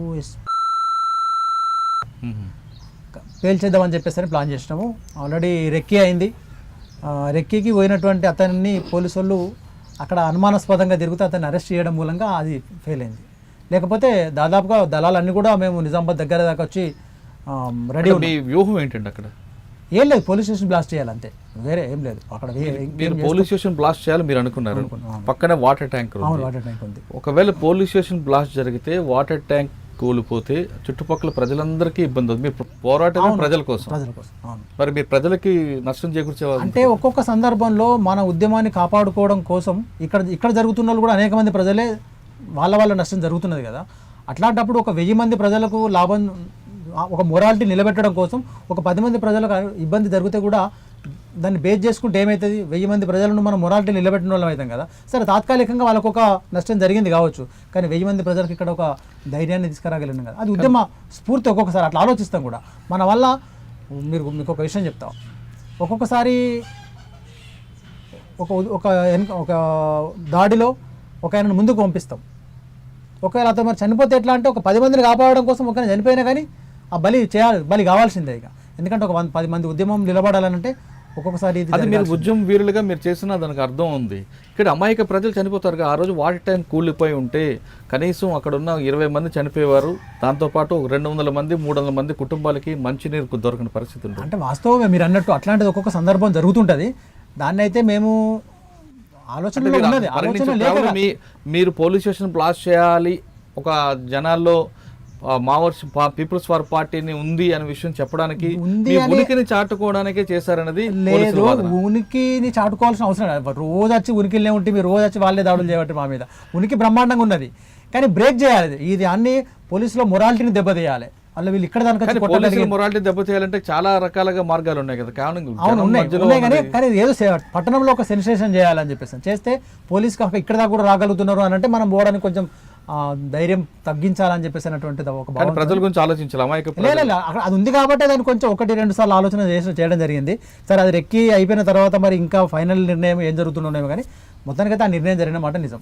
ఓకే, దాని తర్వాత మీ దాడులు ఇంకెక్కడ జరిగాయి మీరు చేసినది? మామూలుగా పోలీస్ స్టేషన్ల మీద అనేక దాడులు నిజామాబాద్లో చేసినాం మేము. బాన్స్వాడ పోలీస్ స్టేషన్ మీద దాడి, బాన్స్వాడ ఎల్లారెడ్డి మీద దాడి చేద్దామని చెప్పేసి నేను అనుకున్నాను. ఎల్లారెడ్డి పోలీస్ స్టేషన్ మీద దాడి జరిగిందా?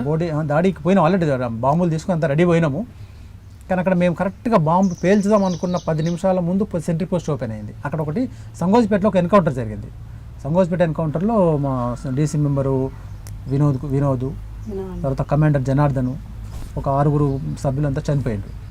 ఆ ప్రాంతంలో ఉన్నటువంటి ప్రజలకు సరే ఎంతో కొంత మనం దానికి ఒక రిటాలియేషన్ ఉండాలి, తప్పకుండా తిరుగుబాటు చేయాలి అనే ఉద్దేశంతో పోలీస్ మొరాలిటీని కూడా మనం దెబ్బతీయాలనేటువంటి ఉద్దేశంతో ఆ బ్లాస్టింగ్ ప్లాన్ చేసినాము. మేము ఎప్పుడైతే బాంబు పేల్చుదాం అనుకున్న టైంలో 10 నిమిషాల ముందు అక్కడ సెంట్రీ పోస్ట్ ఓపెన్ చేసిండ్రు. బాంబు తీసుకొని ఎల్లారెడ్డి పోలీస్ స్టేషన్ ముందుకు మేము పోయినాము. వాళ్ళు ఎవరా పిల్లగా మీరు ఇటు వచ్చిండ్రు అని ఆ సెంట్రీ అనుడితోనే ఏం లేదు సార్, మేము తోపుడు బండి మీద తీసుకుపోయినాం, 4 గీరల బండి మీద బాంబు తీసుకుపోయాం, దాన్ని పెట్టి పేల్చేద్దామని అనుకున్నాం. అది వాళ్ళు పోలీస్ అంతకంటే 10 నిమిషాల ముందో 15 నిమిషాల ముందో వాళ్ళు సెంట్రీ పోస్ట్ ఓపెన్ చేశారు. చేయకపోయి ఉంటే అది ఆ రోజు జరిగింది. సెంటర్ ఉంటే మీకు ఎందుకు పోయి అంటే మేము దాన్ని పెట్టుకోలేం కదా, దాన్ని చేయలేము. ఒక 10 నిమిషాల టైం ఇచ్చి ఉంటే అది జరిగేది, జరగలేదు. అది ఏ పిల్లగా అనగానే మీరు అక్కడ పిల్లలు వాస్తవంగా చిన్న పిల్లలు ఏం చేశారు? అది బయటకు తీసుకొచ్చి వేరే దగ్గర నిజాం సాగర్ గెస్ట్ హౌస్ పిలిచారా? నిజాం సాగర్, మీకు నిజాం సాగర్ ఐడియా ఉందా? నిజాం సాగర్లో ఒక నిజాం కట్టినటువంటి గెస్ట్ హౌస్ పేల్చేసినాడు. ఆ బాంబు దాన్ని ఏం చేస్తామని చెప్పేసి తీసుకున్నాం. వాళ్ళకి చెప్పేస్తే వేరే పిల్లలు తీసుకుని పేల్చేసింటారు. అలాంటి పేల్చిన సంఘటనలు ఇంకేమి ఉన్నాయి? చాలా ఉన్నాయి. అనుకో ఇక అవి డైలీ ఉన్నాయి, కుక్కలుగా జరిగినాయి అవి. అంటే మీరు ఒక టార్గెట్ మీకు ఇస్తారు సెంటర్ కమిటీ, టార్గెట్కి వెళ్ళి ఇప్పుడు చెప్పిన పోలీస్ స్టేషన్ లాంటివి మిస్ అయిన సంఘటనలు ఉన్నాయా? చాలాసార్లు. ఏది ఏదన్నా ఒక ఎస్ఐ చంపుతానని పోయి చంపేసి వచ్చిండు, కానీ ఆయన వచ్చిపోలేడు, ఇప్పటికి ఉన్నాడు. ఎవరైనా ఆ సంఘటన చెప్పండి, పేరు చెప్పొద్దులేండి. అదొక ఎస్ఐ మామూలుగా వాళ్ళ ఊర్లోకి వచ్చిందని తెలిసింది. అతన్ని పిస్టల్ ఉన్నది, ప్రస్తుతంలో పిస్టల్ తీసుకోవాలనేటువంటిది ఉద్దేశం. ఆయన స్కూటర్ మీద వస్తుంటే బండి ఆపోవే నువ్వు అని ఏదో లిఫ్ట్ అడిగినాము. అయితే ఆగిండు ఆయన షూట్ చేసి చనిపోలే. అతను 6 బుల్లెట్లు 7 బుల్లెట్లు కొట్టాం కానీ తను చనిపోలే. తర్వాత బతికిందని తెలిసింది. అతని దగ్గర ఉన్న పిస్టల్ తీసుకొచ్చిండు. తర్వాత మీకు ఎదురాడేనా? తెలియదు ఇక మళ్ళీ తను ఎక్కడ ఉన్నాడు అనేది తర్వాత తెలియదు. సరే, మీరు తప్పించుకున్న దాడులు ఏమిటంటే? చాలా దాడులలో ఉన్నాము. సిర్నపల్లి ఎన్కౌంటర్ జరిగింది. సిర్నపల్లి పెద్ద ఎన్కౌంటర్. అప్పుడు సిర్నపల్లి ఎన్కౌంటర్లో సరిత అని చెప్పేసి అసలు ఎన్కౌంటర్ ఎలా జరిగింది చెప్పండి, ఇప్పటికీ అది మిస్టరీగా కనిపిస్తుంది. సిర్నపల్లి ఎన్కౌంటర్ అంటే మేము అప్పుడు తెలంగాణ ఉద్యమం సంబంధించిన డాక్యుమెంట్ వచ్చింది, తెలంగాణ డాక్యుమెంట్, తెలంగాణ జనసభ అని అప్పుడు ఫామ్ చేసినాము. తెలంగాణ జనసభ పెట్టిన తర్వాత తెలంగాణ ప్రజలకు మనం దీన్ని ఎడ్యుకేట్ చేయాలి, తెలంగాణను నిజంగానే ఆంధ్ర నుంచి వేరు చేసుకోవాలన్నటువంటి ఒక భావంతో తెలంగాణ జనసభను పార్టీ ఫామ్ చేసింది. వాస్తవంగా టీఆర్ఎస్ కంటే ముందు నాకు తెలిసి తెలంగాణ ఉద్యమం స్టార్ట్ చేసింది మావోయిస్ట్ పార్టీ. జనసభ పెట్టిన తర్వాత దీనికి సంబంధించిన క్యాడర్కి ఎడ్యుకేషన్ కావాలనే ఉద్దేశంతో తెలంగాణ డాక్యుమెంట్ ఒకటి వచ్చింది. ఆ డాక్యుమెంట్ మీద క్లాసులు నిజామాబాద్ జిల్లాలో సిర్నపల్లి ప్రాంతంలో పెట్టుకున్నాము. ఒక 5-6 దళాలు ఒక దగ్గర వచ్చి క్లాసులు నిర్వహించారు దాని మీద. ఆ క్లాసుల సందర్భంగా మేము ఒక జనరేటర్ పెట్టుకున్నాం. ఉమ్. ఏది ఇవాళ ఒక 100 మంది ఉన్నాము అంటే 100 మందికి సరిపోను నీళ్లు, 100 మందికి సరిపోను వెలుతురు, 100 మందికి సరిపోను కోటలో పెట్టుకున్నారు అదే ఆడ పెట్టుకున్నాం అక్కడ. చిన్నపల్లి కోట. చిన్నపల్లి కోట, పెద్ద అడవిలో పెద్ద అడవిలో జనరేటర్, ఒక పెద్ద గుంత తీసి గుంతలో జనరేటర్ పెట్టుకొని వాటర్ సప్లై కానీ మాకు అవసరాలన్నీ, నీళ్లు 100 మంది భోజనం చేయాలంటే కడుక్కోవడానికి, స్నానాలు చేయడానికి, బట్టలు వేయడానికి అంత ఉండాలి కదా. ఆ జనరేటర్ పెట్టుకొని అదంతా నడిపిస్తున్నాం 100 మంది సభ్యులతోని. అది రాత్రి అది మేము ఒక దగ్గర 20 రోజులు ఒకరి దగ్గర ఉన్నాం. అది శత్రువుకు తెలిసింది, ఎట్లా నేసి దీని మీద దాడి చేద్దామని వాళ్ళు వచ్చినట్టున్నారు. మాకు అర్థమవుతుంది మనం ఇక్కడ ఉన్న విషయం బయటకు తెలుస్తున్నది అనేది నాయకత్వానికి అర్థమవుతుంది. కొంచెం దిగ్గజలు మనం మారితే బాగుండు ఇవాళ రేపు మారాలి అని అనుకుంటున్నాము. ఈ లోపు కొంచెం క్యాంప్లో అలజడి స్టార్ట్ అయింది, ఏదైనా జరుగుతుంది ఇవాళ రేపట్లా మనం అని అనుకుంటున్నాము. పొద్దున లేవగానే మేము అందరం టిఫిన్ చేస్తున్నాము, ఆల్రెడీ పోలీస్ దాడి స్టార్ట్ అయింది. అప్పుడు ఎవరు ఎస్పీ? అప్పుడు ఎస్పీ దాని నుంచి ఎలా తప్పించుకున్నారు మరి? 100 మంది ఉన్నాం మేము అందులో, మేము ఇల్లు అందరం ఉన్నాం, ఫైరింగ్ చేసినాం అందరం ఫైరింగ్ చేసినాం మేము. వాళ్ళు పోలీసు ఆపిండ్రు, ఆగిండ్రు, పోలీసు వాళ్ళు ఆగిండ్రు, మీదికి రాలి. ఎందుకంటే పెద్ద క్యాంపు కదా, పెద్ద మొత్తంలో మేము సంఖ్య ఉన్నది కాబట్టి వాళ్ళకి తెలుసు ఇంతమంది సంఖ్య ఉన్నప్పుడు ఇబ్బంది అవుతుందని. మళ్ళీ ఇంకోటి ఏంటంటే అలా మేము మొదలు తేరుకున్నాం, శత్రువుని మేము ఐడెంటిఫై చేసినాం. వాళ్ళు వచ్చిన డే టైం కదా, నైట్ అంటే ఇబ్బంది అవుతుండే. అందులో మీరు చేసిన బ్లాస్ట్లో ఉన్నాయేమన్నా పోలీసుల మీద దాడులు? ఉన్నాయి పోలీసుల మీద దాడులు కూడా బాగా గుర్తుండిపోయి సంగతి.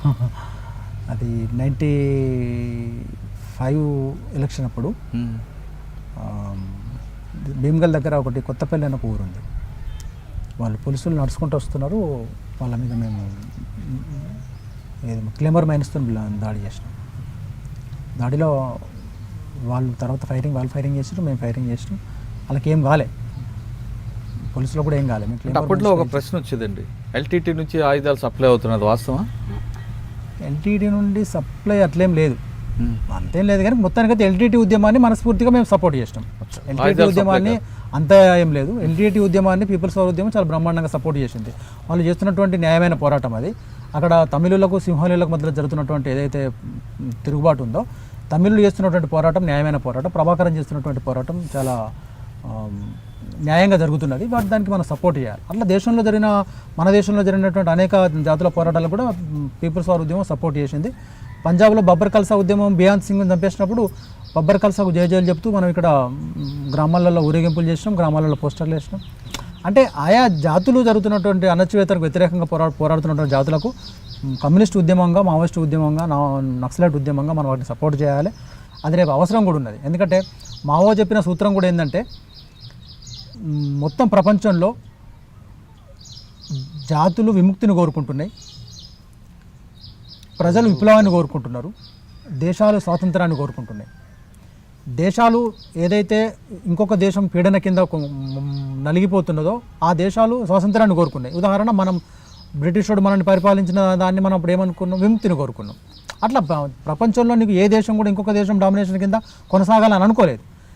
అది మావో చెప్పిన సూత్రం ప్రకారంగా దేశాల స్వాతంత్రాన్ని, జాతుల విముక్తిని, అంతిమంగా ప్రజలు విప్లవాన్ని కోరుకుంటున్న యుగం ఇది విప్లవాల యుగం.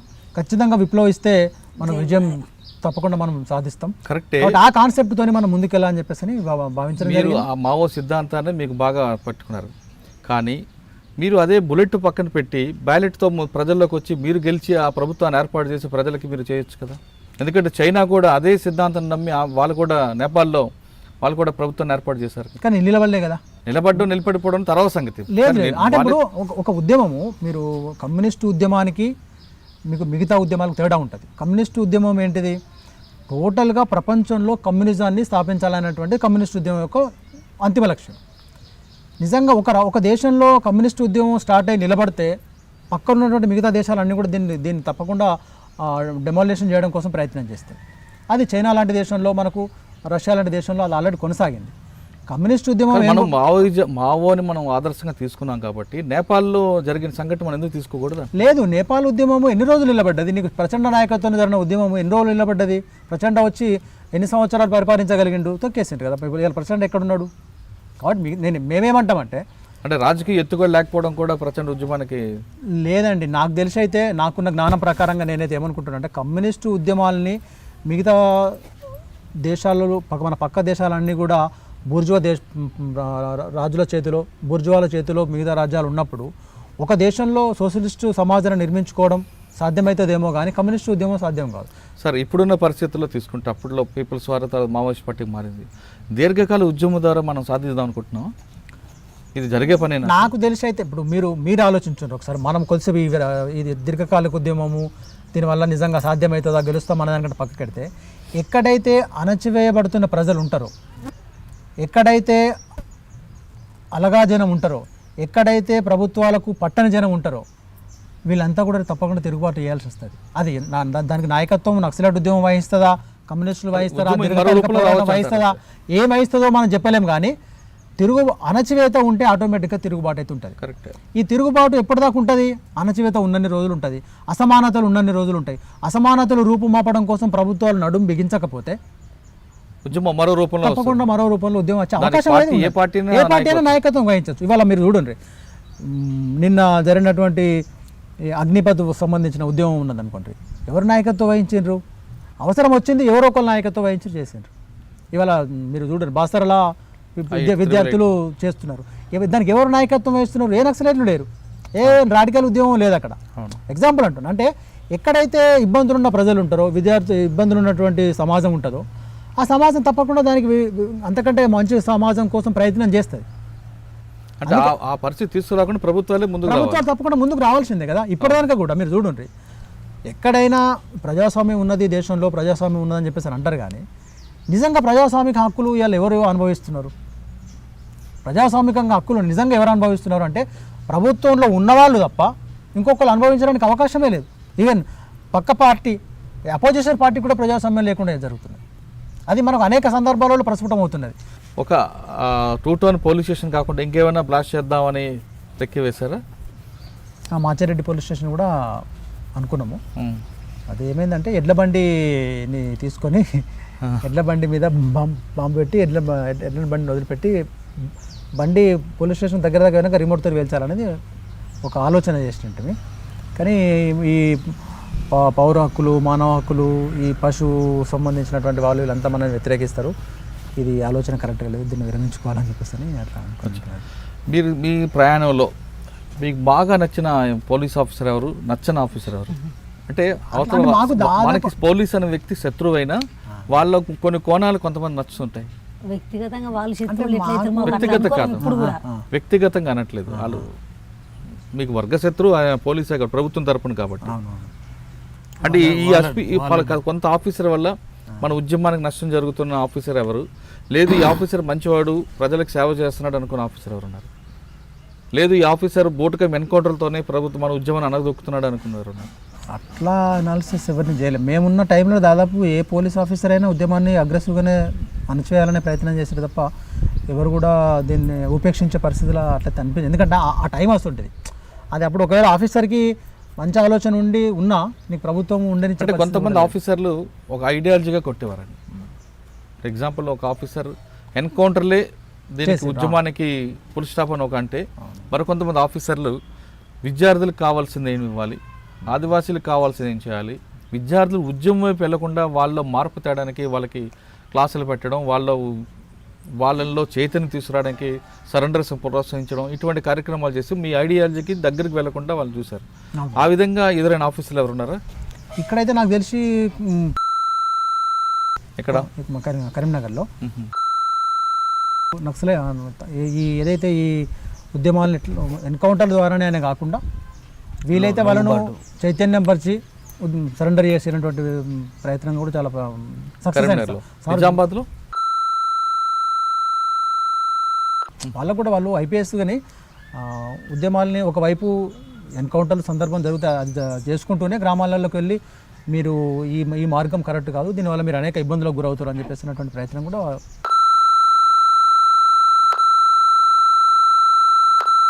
టైం మాకు బాగా దగ్గర కాదు, డైరెక్ట్గా వచ్చి ఎన్కౌంటర్ తలుపు తీసి ఎన్కౌంటర్ పట్టుకొచ్చి చంపేసి మీకు మదనపల్లి ఎన్కౌంటర్ కానీ, తిప్పపూర్ ఎన్కౌంటర్ కానీ, రాత్రి పండుకుంటే ఇళ్ళకి తీసుకొచ్చి ఇంటి ముందు నిలబెట్టి కాల్ చేసిండ్రు కదా. అప్పుడు తర్వాత వచ్చిన ఆఫీసర్ తర్వాత కొంచెం అది కరెక్ట్గా లేదు, ఇంకొంచెం దాన్ని మార్చాలని చెప్పేసి ఉద్దేశంతో కొంచెం ఆగింది అప్పుడు.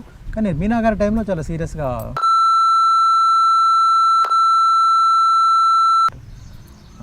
కూడా ఎన్కౌంటర్లు జరిగినాయి. కానీ ఆయన టైంలోనే మీ వైపు ఎక్కువగా నష్టం జరిగింది. నష్టం జరిగింది బాగా. మీరు ఏం చేశారు అప్పుడు? పెద్ద పెద్ద ఎన్కౌంటర్లన్నీ అప్పుడు జరిగినాయి. వచ్చిన తర్వాత పోలీసుల వైపు నుంచి కాకుండా నక్సల్స్ వైపు నుంచి ఎక్కువగా నష్టం జరిగింది. నక్సల్స్ వైపు అంటే మీ అప్పర్ హ్యాండ్ మీ చేయి పైకి వచ్చింది. అవును, నిజమే. అది గ్రామాలు అప్పుడు పూర్తిగా మన కంట్రోల్కి వచ్చేసినాయి. అప్పుడు సలీం దళం ఎన్కౌంటర్ అయింది. బిచ్చుకుందా అసలు దాని గురించి చెప్పండి. బిచ్చుకుందా వాస్తవం ఏంటంటే అది కంప్లీట్ ప్లేన్ ఏరియా. అంటే అది ఒరిజినల్గా ఎన్కౌంటర్ ఒరిజినల్ ఎన్కౌంటర్. వాళ్ళు జొన్న చేనులో ఉన్నారు. వాళ్ళకు అన్నం తీసుకొచ్చే మనిషిని వాళ్ళు పోలీసులు ఫాలో చేసి అతనితో వచ్చి దాడి జరిగింది. వాళ్ళకు అక్కడ నుంచి ఎస్కేప్ అయ్యేటువంటి పరిస్థితి కూడా ఏం లేదు. ఇంకా జొన్న చేనులో ఉన్నారు. జొన్న చేను ఒక చెట్టు చాటు అయితేనేమో ఆపుతారు, కానీ జొన్న చేను ఏమాగుతుంది? అందులో ఒక్కనే బయటకు వచ్చిండు సతీష్ అని, అంతే కదండి. మన దగ్గర చనిపోయిండు ఒకటే. అందుకే ఒకటే ఒక మనిషి బయటకు వచ్చిండు. అతను పాపం సిరిసిల్లకు వచ్చిన తర్వాత ఇక్కడ చనిపోయిండు. అతను కూడా చనిపోయిండు. అది అక్కడ ఏమీ వాళ్ళకు కవర్ లేదు. బాగా నష్టం జరిగింది. పెద్ద నష్టం. నిజామాబాద్లో మొదటి నష్టం, చాలా పెద్ద నష్టం, మొదటి నష్టం.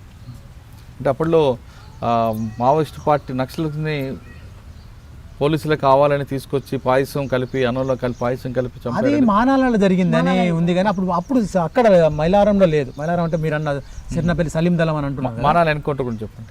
మీరు అప్పుడు ఎక్కడ ఉన్నారు? మానాల ఎన్కౌంటర్ గురించి అప్పటికే బయటకు వచ్చినాం. మేము బయటకు వచ్చినాక ఒక ఏడాది 2 నెలల తర్వాత అది జరిగింది. దాని గురించి మీకు ఐడియా ఉందా? అదే నేను అంటే మామూలుగానే తెలుసు తప్ప బాగా ఏం తెలియదు. అది ఎన్కౌంటర్ పక్కా అది ఫైజన్ ఇచ్చి చంపేసిండు అనేది బయట ప్రచారం జరిగింది. ఇప్పుడు కూడా బయట చర్చలలో కూడా ఉన్నది. మీరు బయటకు వచ్చిన తర్వాత మీ ఇద్దరు ఏ విధంగా బయటకు ఎందుకు రావాల్సి వచ్చింది? ఇప్పుడు ఏం చేస్తున్నారు? వాస్తవంగా బయటకు రావడానికి మా వ్యక్తిగతమైనటువంటి బలహీనత. బయటకు రావడం అనేటువంటిది ఇద్దరం అనుకొని బయటకు వచ్చాం. సరే ఇక్కడ ఉంటే మనం, ఈమెకు బుల్లెట్ తగిలి ఉంది, కాలుకు ప్రాబ్లం అవుతుంది, అసలు ఇక్కడ నడవలేకపోతుంది, చాలా పెద్ద గాయం ఉంది, అది నడవరాదు. అది దానికంటే కూడా సార్ అందులో కూడా కొంచెం చిన్న చిన్న సమస్యలు కూడా ఉన్నాయి. అందులో దాంతో బయటకు వెళ్ళాలనుకుని వచ్చినాం అంతే. ఇంకా బాగా పెద్ద దానికి ఏదో విభేదాలు అవి ఇవన్నీ మాట్లాడుకునేంత పెద్ద ఏం లేవు. ఎందుకో పోదామని చెప్పేసి అనుకుని వచ్చినాం. అప్పుడు ఎవరు మీకు నాయకుడు? నేనే నాయకుడు. పక్కన పెడితే పెట్టి వాళ్ళకు దళంకు అప్పచెప్పి క్లియర్గా అన్ని మాట్లాడుకొని వాళ్ళు చెప్పినట్టు కమిటీ ఒప్పుకుందా? లెటర్ రాసి చెప్పేసి దళం నువ్వు కూర్చోబెట్టి మాట్లాడి మా తుపాకీలు అప్పచెప్పేసి మా బాధ్యతలను వాళ్ళకి అప్పచెప్పి మా దగ్గర ఉన్నాయని కూడా మీరు తీసేసుకోండి, ఎక్కడ ఉండేవన్నీ మా డంపులు అవి ఉన్నాయి అనుకోండి అవన్నీ మార్చేసుకోండి అని చెప్పేసి అని క్లియర్గా వాళ్ళు చెప్పిన తర్వాత వారం 15 రోజులు బయటకు వచ్చి సరెండర్ కావడం. ఎవరుండే అప్పుడు ఎస్పీ? అయితే మేము ఏం చేసినామంటే నిజామాబాద్లో కాకుండా కరీంనగర్లో కాకుండా డీసీ దగ్గర సరెండర్ అయినా. ఎందుకు అయినా అంటే ఇక్కడికైతే కరీంనగర్లో సరెండర్ అయితే నిజామాబాద్ అయినా ఇబ్బంది పడతారు, ఎందుకు అక్కడికైనా అని.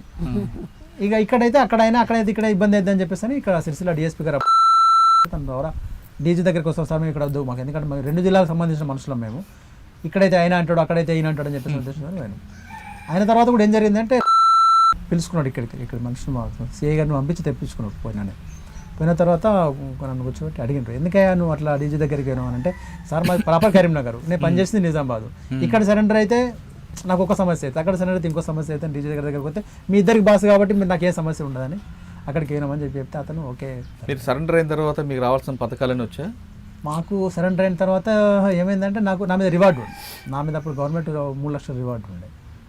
అయితే మాకు బయటకు వచ్చినప్పుడు మా దగ్గర ₹1 కూడా లేదు, మేము ముట్టి చేతులతో వచ్చినాం.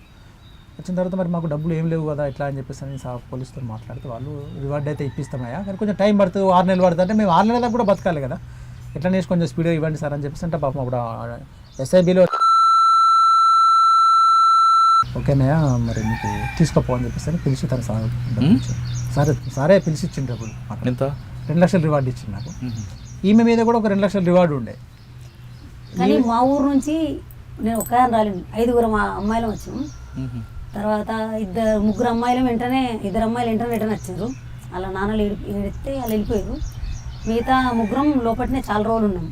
ఒక ఆమె ఎన్కౌంటర్ వెళ్ళిపోయింది మాకు ఎదురుంగిల్లి అన్నట్టు. అప్పుడు మా అన్న కూడా ఉద్యమంలో పనిచేస్తుండు, జిల్లా స్థాయిలో బయట పనిచేస్తుండు. అయితే ఆ శవాన్ని వాళ్ళ నాన్న తెచ్చుకోలేడు. ఇక మా అన్న తీసుకొచ్చి నేనే చనిపోయినట్టు రికార్డులు ఉంది. ఇప్పుడు నాకు అట్లా రివార్డు ఏం రాలేదు ఇప్పటికి ₹1 కూడా రాలేదు. అయితే మేము అడిగిన పోలీసులు అడిగినాం అప్పుడు, సార్ మరి మేము బతికుంది కదా మీరు లైవ్లో చనిపోయిందని చూస్తున్నారు ఎట్లా అంటే ఆమె చనిపోయిందే వాస్తవమే అని అంటారు సార్.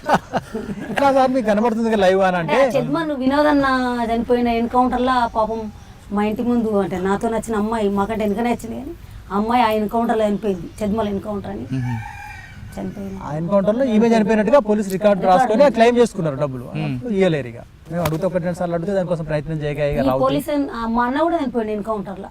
అయ్యో వీళ్ళ నేను కూడా దానిలోకి వచ్చాను. సొంత అన్నయ్య. బయట చేసిండు సిటీ నిజామాబాద్ జిల్లాకు ఏ పేరు? అధ్యక్షుడు విప్లవ రైతు కూలి సంఘం అధ్యక్షుడిగా పనిచేస్తుంది. BRCS అచ్చా. బాలరాజు బాలరాజ్ సార్. ఊర్లోనే పనిచేస్తుండే. ఊర్లోనే ఒక దగ్గర కూర్చుంటే వచ్చి చంపేసిపోయింది పోలీస్. అచ్చా అచ్చా. ఇంటి ముందు కూర్చుంటే అంటే మీకు రివార్డులు మీకు 2 లక్షలు ఇచ్చారు, రివార్డు ఇచ్చారు. తర్వాత భూమి ఇచ్చారా? భూమి గిదే ఇచ్చింది. ఇక్కడ ఒక 3.5 ఇళ్ళనే గుంటలు నలుగురికి ఇచ్చారు ఇలా. ఇది ఒక 3.5 గుంటలు ఇచ్చారు. అప్పుడు ఒక 5 ఎకరాలు ఇస్తాం వ్యవసాయ భూమి అన్నారు. ఇక్కడ చాలా మీరు ఎక్కడ భూమి ఉందో చూసుకోండి వెతుక్కోండి అని అన్నారు. కానీ ఇక్కడ స్పెషల్లీ సిరిసిల్ల ప్రాంతంలో ఉన్న ఏంటంటే ఒక్కొక్క గ్రామం నుంచి 20 మంది నక్సలైట్లు ఉంటారు ఇక్కడ సరెండర్ అయిన వాళ్ళు.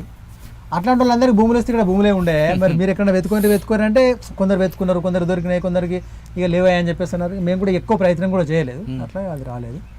అచ్చా. బయటకు వచ్చిన తర్వాత చాలా కొంతమంది నక్సలైట్లు సెటిల్మెంట్లు చేసుకుంటూ రియల్ ఎస్టేట్ దందాలు చేసుకుంటూ పెద్ద పెద్ద కార్లు తిరుగుతుంటారు. మరి మీరు ఇక్కడ కామ్గా మీ కొబ్బరి చెట్టు కింద. మేమైతే ఇప్పుడు ఏ సమాజానికి అయితే మేము కొన్ని నీతులు కొన్ని పద్ధతులు చెప్పినామో ఆ సమాజం ముందు మేము అనాగరికంగా ప్రవర్తించడం అంత మంచిది కాదు. ఇప్పటికి కూడా మేము ఒక ఈ మత్తు పానీయాలు అలాంటివి కానీ ఎక్కడన్నా తప్పుడు వ్యవహారాలు చేస్తుడు కానీ ఎక్కడన్నా సెటిల్మెంట్లు చేయడం కానీ 100% తను కానీ మేము కానీ 100% దూరం వాటికి. మేము సిన్సియర్గా మా బతుకు మేము బతుకుతున్నాం. సమాజంలో ఫలానా వాళ్ళు నక్సలైట్లకు పోయొచ్చారు కానీ ఏ ఒక్కరికి అన్యాయం చేయరు. వీళ్ళు ఇప్పటికి కూడా కొన్ని ప్రిన్సిపల్స్తోని కొన్ని పద్ధతులతోని నిబద్ధతతో బతుకుతున్నారు అనేటువంటి పేరు మాకు పోలీసుల నుంచి ఉన్నది, ప్రజల నుంచి ఉన్నది. ఇక్కడ ఉన్నటువంటి మమ్మల్ని అభిమానించే మా ప్రజలలో కూడా మాకు గుడ్ నేమ్ ఉన్నది. అంటే మంచి వాళ్ళు వీళ్ళు సిన్సియర్గా బతుకుతున్నారు. మీరు చూస్తే అర్థమవుతుంది. అన్న వాళ్ళు ఇల్లు ఉంటారు మీ పక్క దగ్గర ఇల్లు ఉండబట్టి తను ఒక 15 సంవత్సరాలు 12 సంవత్సరాలు అవుతుంది. ఇటుకలు తయారు చేస్తారా? ఇటుకలు తయారు చేసినాం ఉన్నటువంటి ఇదంతా మేమే ఇదంతా మేమే తయారు చేసి కట్టుకుంటాం. అంటే మీకు మరి ఆర్థికంగా ఇక మేము మాకు రివార్డ్ ఇచ్చింది ఉందనుకోండి, దాంతో కొంచెం మెల్లగా ఒక వ్యవహారం చేసినాం. వేమనాడులో నేను కోళ్ళ ఫారం కట్టుకున్నాను ఒక 10 సంవత్సరాలు పౌల్ట్రీ ఫామ్ నడిపించుకున్నట్టు. ఇక దాంతో కొంత డబ్బులు రావడం, కొంచెం వ్యవసాయం చేసుకోవడం, ఈ చిన్న వ్యవహారాలు స్టార్ట్ చేసుకున్నాం.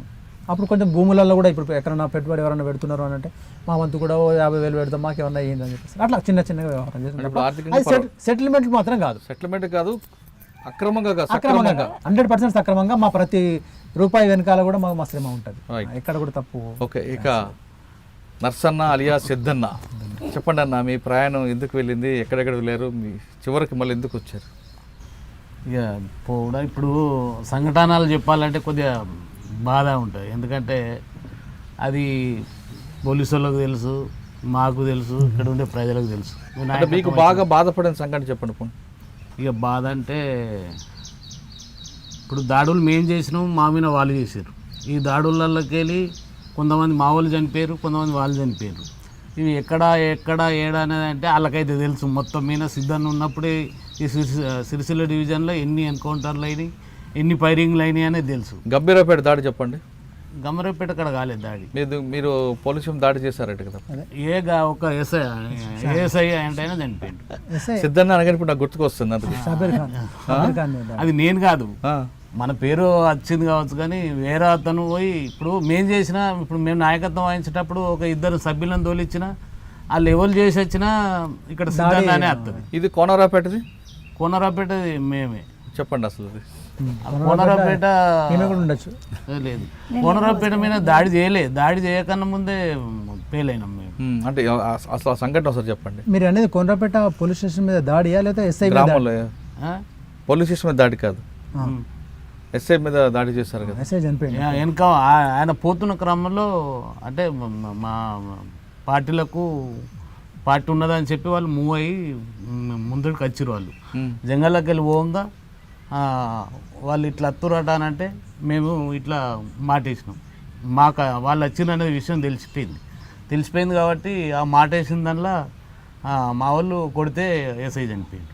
అయ్యో, బాధపడలేదు మీరు అప్పుడు? ఇక బాధ అని అంటే ఆ టైంలో ఏం బాధ అనిపిస్తుంది చెప్పి, ఏ బాధ అనేది అప్పుడు వాళ్ళకు మాకు వారేనే. మేము గెలుస్తామా వాళ్ళు గెలుస్తారా అనేది ఉంటుంది కదా.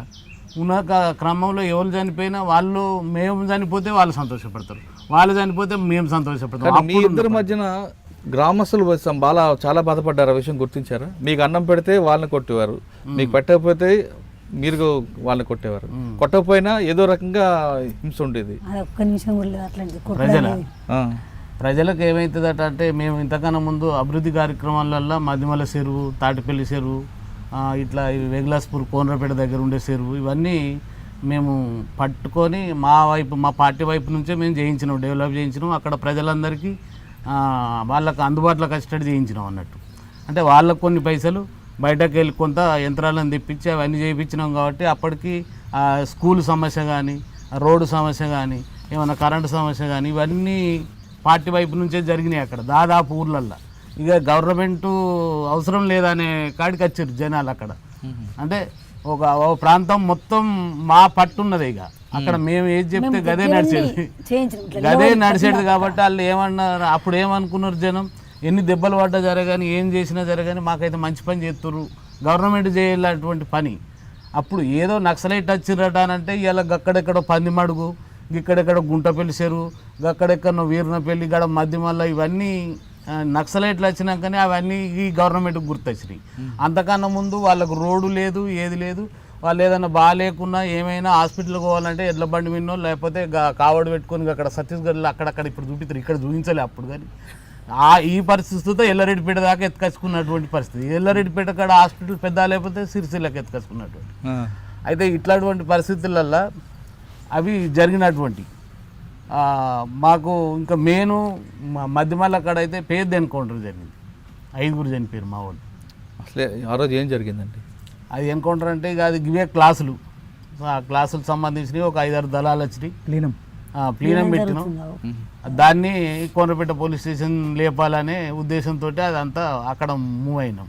అది ఒక 15 రోజులు జరుగుతున్న క్రమంలో వేరే వాళ్ళకు తెలిసి వాళ్ళే పేపర్ తెత్తురు మాకు. పేపర్ తెచ్చి రోజు ఇచ్చుకుంటూ పోతున్న క్రమంలో వాళ్ళు మెల్లమెల్ల పోలీసు వాళ్ళు ఎంబడి ఇన్వాల్వ్ అయ్యి ఒక 15 రోజులకు వాళ్ళు రెక్కి చేసిరు మేము ఎక్కడ ఉన్నాం, ఏ ప్రాంతంలో ఉన్నామని. రాత్రిలో కొంచెం కనబడ్డది. మళ్ళీ తెల్లారి 5 గంటలకు మా వాళ్ళు లేచి బయటకు పోతారు. కొంతమంది డిపీట్ అని కొద్దిగా అడ్వాన్స్ బ్యాచ్ అని ఒకటి ఉంటుంది, వాళ్ళు వెళ్ళిపోతారు. వాళ్ళు వెళ్ళిపోయినాక వీళ్ళందరూ కాలకృత్యాలకు లేచి బయటకు పోవాలి. అట్లా వీళ్ళందరూ పోయే టైంకు ఉన్నోళ్ళ మీద జరిగింది అటాక్. జరిగితే సెంట్రీని కొట్టేసారు. టక్క కొట్టేస్తే ఒక 2-3 చచ్చిపోయారు. అలానే ఒక మెయిన్ దాదాపు సిరిసిల్ల ప్రాంతంలో విప్లవ పార్టీని తీసుకొచ్చినటువంటి నరసింహారెడ్డి అని మనం చెప్తారు నాయన కొరుట్ల దగ్గర. ఆ నరసింహారెడ్డి అనేటోడు ఆ క్యాంపుకి వచ్చి ఆయన ఉన్నాడు. అప్పుడు ఈ ప్రాంతంలో ఎప్పుడు 82 నుంచి జరుగుతున్నప్పటి నుంచి పరిచయాలనేటోళ్ళు ఎవరు లేదని అందరినీ కలిసిపోదాం అనే ఉద్దేశంతో వచ్చిండు. ఆయన ఆ ఎన్కౌంటర్లో చనిపోయాడు. అయ్యో, అప్పుడు రాష్ట్ర కమిటీ మెంబర్ ఆయన. మీరు ఎలా మరి తప్పించుకున్నారు?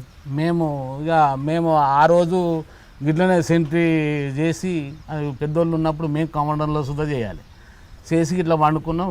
ఫైరింగ్ అవుతుంది. ఒక దళ సభ్యురాలని ఇప్పుడు హోంగార్డ్ పని చేస్తుంది. ఆమె వాళ్ళకు హోంగార్డ్ ఇచ్చారు. ఆమెకు గర్జన పెళ్ళి.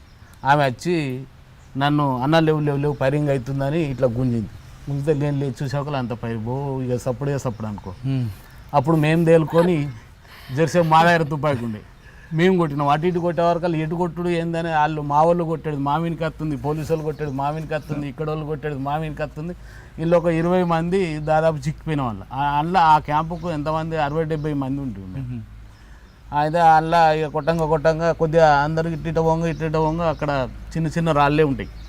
ఆ కుచ్చలు పోసిన కాడ ఇట్లాంటి ఈ కుప్పాసం ఉంటే దానికన్నా మా వాళ్ళు 10 మంది ఉన్నారు. నేను పోయేవాకాల ఏం జరుగుతుందా అని అంటే అప్పుడు పద్మక్క అని అటు సరిపోయింది ఇక్కడ నేరళ్ళ దగ్గర. ఆమె ఉండి ఏమైంది అక్క అని అంటే చుట్టూ ఫైరింగ్ అవుతుందని నాకన్నా ముందుగా లేచిరు. ప్రసాద్ భార్య అని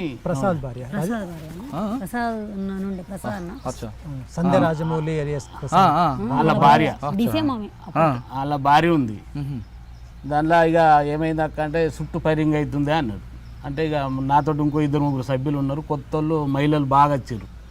వాళ్ళందరూ మొత్తుకుంటా ఉన్నారు. ఇక వాళ్ళని అందరిని పట్టుకొని ఒక సైడ్ నుంచి పోదాం పాని ఇటు కొట్టి అటు దిగినాం. ఇక దిగి ఒక గంత దూరం దాకా బెండింగ్లో పోయినాం.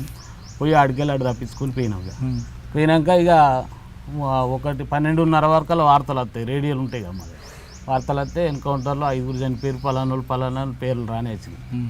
ఇక మేము సిల్లాడిపోయినాం, అటు ఇంత కొంతమంది, ఇటు కొంతమంది, అటు 20 మంది. అందరూ రిట్రీట్ అయిపోయారా? అందరు ఎక్కడో అక్కడ కొంతమంది కలిసారు. మళ్ళీ ఒక 3 రోజులకు మాకు ఉంటుంది రోజు దినచర్యలో ఏముంటుంది, ఫలాన్ కాడ మనది ఉంటుంది ఏపీట్ అని ఒకటి పెట్టుకుంటాం కోడ్. ఆ కోడ్ దారికి అందరి ఏ విధంగా ఏపీట్ అని మాకు రోజు అపార్ట్మెంట్ అని పెట్టుకుంటాము. ఆ అపార్ట్మెంట్లో కలవాలి. ఇప్పుడు ఏమైనా జరిగిందనుకో ఆ ఊరికి వచ్చిన వాగాలి పొలం కాడ. ఆయన ఎన్నాళ్ళు ఉండని. ఇప్పుడు సిద్ధాన్న అనేటోళ్ళ ఇంటికాడ అడ్రస్ ఉంది కాబట్టి వీడికి మనిషిని తోలిస్తాడు ఆయన ఆ ఊరు పోయి. ఆడికి పోయి వీడికి వచ్చినాక వీడికి వాళ్ళని వస్తే ఫలాన్ కాడు ఉన్నాడు అన్న అని చెప్తే ఆడికెళ్ళి మనం ఇంకో మనిషిని పంపించి దాదాపు అక్కడ ఉండే నాయకత్వం వహించే నాయకుడు అనేటోడు అందరినీ చేసుకోవాలి మళ్ళీ. అట్లా మేము ఒక 2-3 రోజులకు మొత్తం కలిసినాం. మొత్తం కలిసినాక ఏమైంది, అప్పటికే మేము ఆ కోనరాపేట పోలీస్ స్టేషన్ అది ఇది అని అనుకున్నాం కదా. ఈ మా దగ్గరకు వచ్చిన మిలిటెంట్స్ దాదాపు ఒక 20-30 మంది ఉంటారు మా ఏరియాలో, ఆ క్యాంపుకి వచ్చిన వాళ్ళు. దానిలో ఈ కోనరాపేట రెక్కి చేసేటోళ్ళు ఆయన దొరకలే. అయితే ఇది అయిపోయాక మేము అట్లా వచ్చి నేను అతను పిలుచుకున్నాను. ఎందుకంటే మనం అవన్నీ చేసినాం కాబట్టి నువ్వు అరెస్ట్ అవుతావు, మళ్ళీ నీకు ఇబ్బంది అవుతుంది, పైసలు ఇస్తాను, నువ్వు ఎటనో వదిరా అని అంటే ఆయన రాలే. నాకేం కాదు అన్నాడు. ఆయనతో అది పోలీసులకు డౌట్ వచ్చింది. అక్కడక్కడ అటో ఇటో గుద్దుకుంటూ పోతారు కదా, ఉట్టుకనే ఊరుకుడా వీళ్ళు తుపాకీ లేకుండా. ఆడిడ దెబ్బలు తాకినాయి కాబట్టి డౌట్ వచ్చింది, పోలీసులు పట్టుకున్నారు. ఆయన ఇంటర్గేషన్ చేస్తే ఇదంతా మ్యాటర్ బయటపడేది. ఇంత తెలిమొచ్చింది పేపర్ తెల్లారొచ్చింది పోలీస్ స్టేషన్ మీద దాడి పేలని. దాడి చేయడానికి సిద్ధమైనరు. ఇవాళ రేపు దాడి జరగబోతుంది అని పేపర్లో రాసిరు. అది మొత్తం క్లియర్ అయిపోయింది. మేము ఏమేం చేయాలనుకున్నది అంతా అయిపోయింది. ఇక అప్పటికే ఇక మళ్ళీ చేయలేము కదా. ఇక అయితే ఆడికెళ్ళి వాళ్ళు అంతా వెళ్ళిపోయినారు. ఇక లాస్ట్కు ఒక 2-3 రోజులు అయినాక ఎక్కడ వాళ్ళు అక్కడ వెళ్ళిపోయినాం. ఇక అది పెద్ద సంఘటన అనేది ఎన్కౌంటర్. అదే సమయంలో జనశక్తి కూడా మీకు పోటీగా తయారైంది. అప్పుడు అంతకన్నా ముందు అది. అవును, జనశక్తికి మీకు వారాలే నడిచింది. ఇక అది ఎప్పుడు అది 90ల కన్నా ముందు నుంచి 90 కన్నా ముందు నుంచి వాళ్ళు మా మిలిటెంట్లను కొట్టుడు, మేము వాళ్ళ మిలిటెంట్లను కొట్టుడు, ఇట్లా జరుగుతున్న క్రమంలో కొంత నాయకత్వం అనేది కూర్చొని మాట్లాడడంలో లేట్ అయింది. లేట్ అయి మాట్లాడడంలో అక్కడ ఏమనుకుంటున్నారంటే మాదంటే మాదని. ప్రజలలో ఏం జరుగుతుంది అక్కడ పోలీసు వాళ్ళది కాదు ఇక్కడ జరిగేది. మా వాళ్ళే గెలిచిరంటే మా వాళ్ళే గెలిచిరని పెద్ద చర్చ ఊళ్ళల్లో జరుగుతున్న క్రమంలో ఇక లాస్ట్కు ఈ బండికాయలు కోసుకుడు ఇవన్నీ జరిగినాయి. దాదాపు వాళ్ళను మా వాళ్ళు కొట్టుడు, మేము వాళ్ళని కొట్టుడు, వాళ్ళు మమ్మల్ని కొట్టుడు, ఇవన్నీ ఊర్లలో జరిగిన కాలంలో ఇక కనీసం కూర్చొని మాట్లాడదామని అనుకున్నాం అన్నట్టు. మాట్లాడదామనే టైంకు వనపల్లి జంగళ్ళల్లో కూర్చున్నాము. వాళ్ళని పిలిపించడానికి కోసం అన్ని ప్రయత్నం చేసినాం, మొత్తం సామాన్ తెచ్చినాం. ఒక 15 రోజులు కూర్చొని మాట్లాడదామనే టైంకు 2-3 రోజులలోనే ఎడ్ల బండి మీద సామాన్ తీసుకురాగా ఆయనతో పోలీసు వాళ్ళు అక్కడికి వచ్చారు. ఎవరో ఇన్ఫర్మేషన్ వచ్చి ఆయనతో వాళ్ళని అరెస్ట్ చేస్తే వాళ్ళు ఉన్న దళం మీద చూపిస్తే అందులో ఆ వెనక బంధు నుంచి కొడితే అందులో మాకన్నా ముందు డీసీఎం అని రామచందర్ ఉండే, ఆయన మీద వాళ్ళ భార్య ఇందిరక్క అని రామచంద్ర అని 2 చనిపోయారు. అయ్యో, మేము మిగతాలో వెళ్ళిపోయినాం అక్కడ నుంచి. అప్పుడు వాళ్ళ జనశక్తి వాళ్ళకి అనుమానం రాలేదు. ఇక జనశక్తి వాళ్ళు ఏమైంది తెలుసా, అది జనశక్తి వాళ్ళ దగ్గర కాంటాక్ట్ పంపినాం మేము వాళ్ళ నాయకుని దగ్గరికి. పంపితే ఏమవుతుందంటే వాళ్ళు తప్పించుకోవడానికి ప్లాన్ చేసారు. వాళ్ళు ఇక రాలే మా దగ్గర.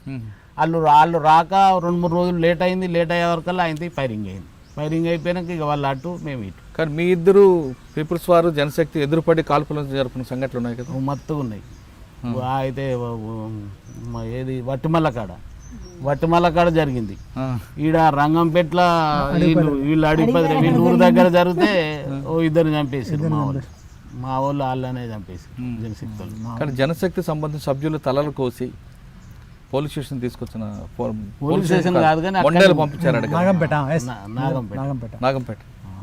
అది అప్పుడు దొంత మార్కెండే ఉండే. అది మేము అప్పుడు సభ్యులం కాదు, పూర్తి మిలిటెంట్. మేము అంటే ఊళ్ళో పనిచేస్తున్నాం కానీ అప్పుడు ఎందుకు అంత దారుణంగా చేయాల్సిన అవసరం ఉందండి అంటే వాళ్ళ చర్యలు కూడా అట్లా ఉండే. వాళ్ళు అక్కడ అట్లా వాళ్ళు కూడా చెయ్యద్దు, తలకాయలు కోయడం అనేటువంటిది కరెక్ట్ కాదన్నాం. తర్వాత రివ్యూలలో చంపడం కరెక్ట్ కాదు కానీ ఆనాడున్న పరిస్థితులు కొంచెం అడవికు ఉసిగొలిపినాయి.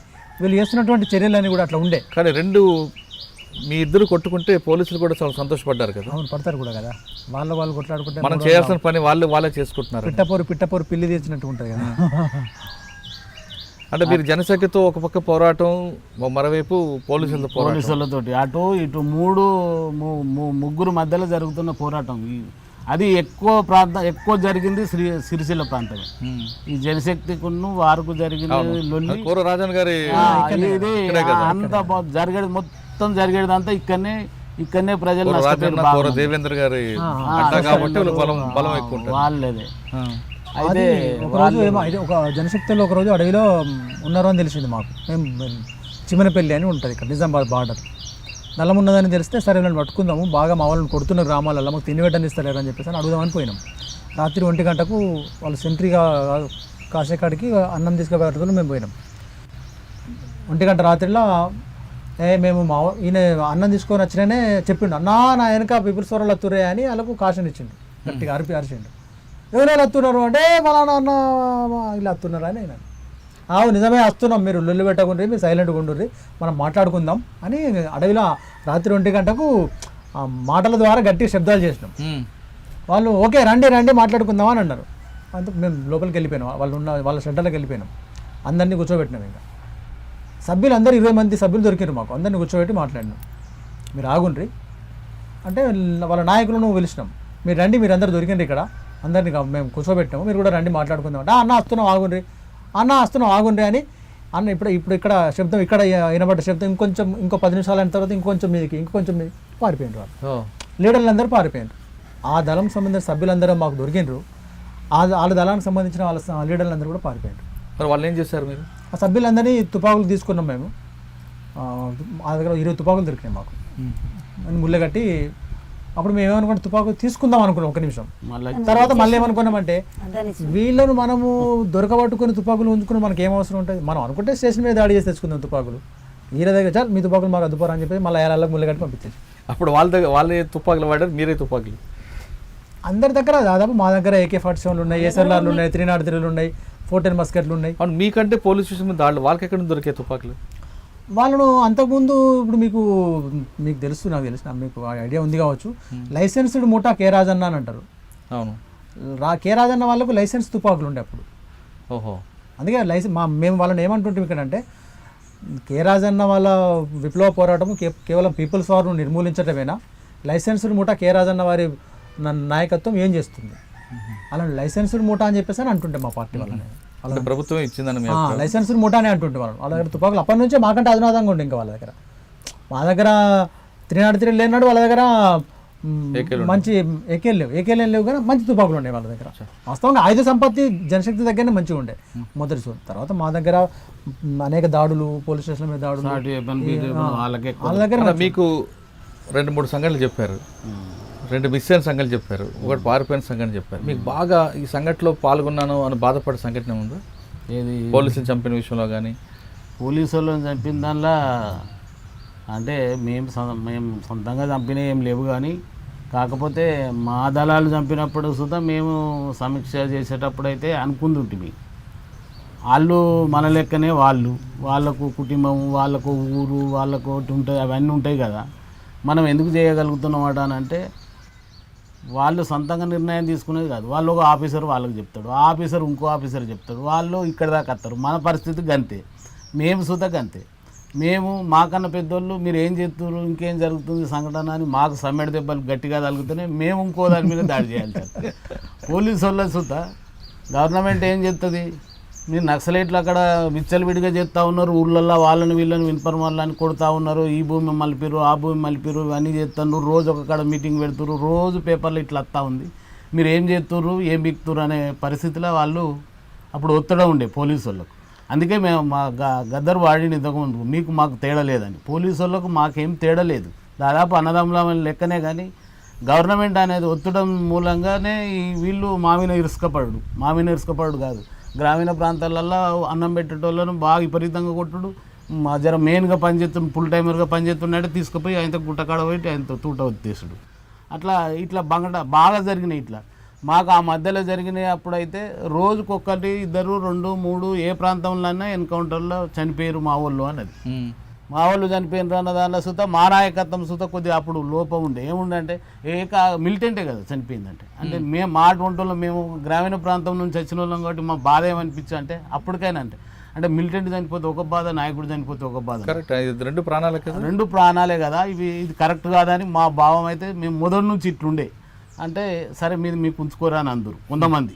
అంటే ఎప్పుడు చంపడమే మార్గం అనేది అయితే కాదు, శాంతియుతంగా సమస్య సాల్వ్ కావాలి, ప్రజలకు న్యాయం జరగాలి, ఏం చేయాలి అనేదేమో కొంతమంది భావంలో కొంత ఉంటాయి. కొంతమంది నాయకుల దానిలో, మా ఊళ్ళో దానిలోనే నేను చెప్పేది ఏంటంటే, మా ఊళ్ళో ఏంటంటే అతి హుషారుతనంగా చేసి మళ్ళీ వెనకసరి చేతులు పట్టుకునే కాలం ఉన్నాయి కొన్ని. అటువంటి సంఘటన ఒకటి చెప్పండి. అట్లాంటి ఇక మీకు జరిగిందంటే కోర్ట్ ఆపరేషన్లో విపరీతమైన మనుషులు మేము ఒక నెలలో 25 మంది చంపినాం. అప్పుడు అమర్ లేడు, ఇంటికి వచ్చి నేను. అందరూ నిజంగా కోవటేనా వాళ్ళు? వాళ్ళు కోట ఇక నేను చెప్పేది నువ్వు అది మరి ఘోరం అనుకో పరిస్థితి.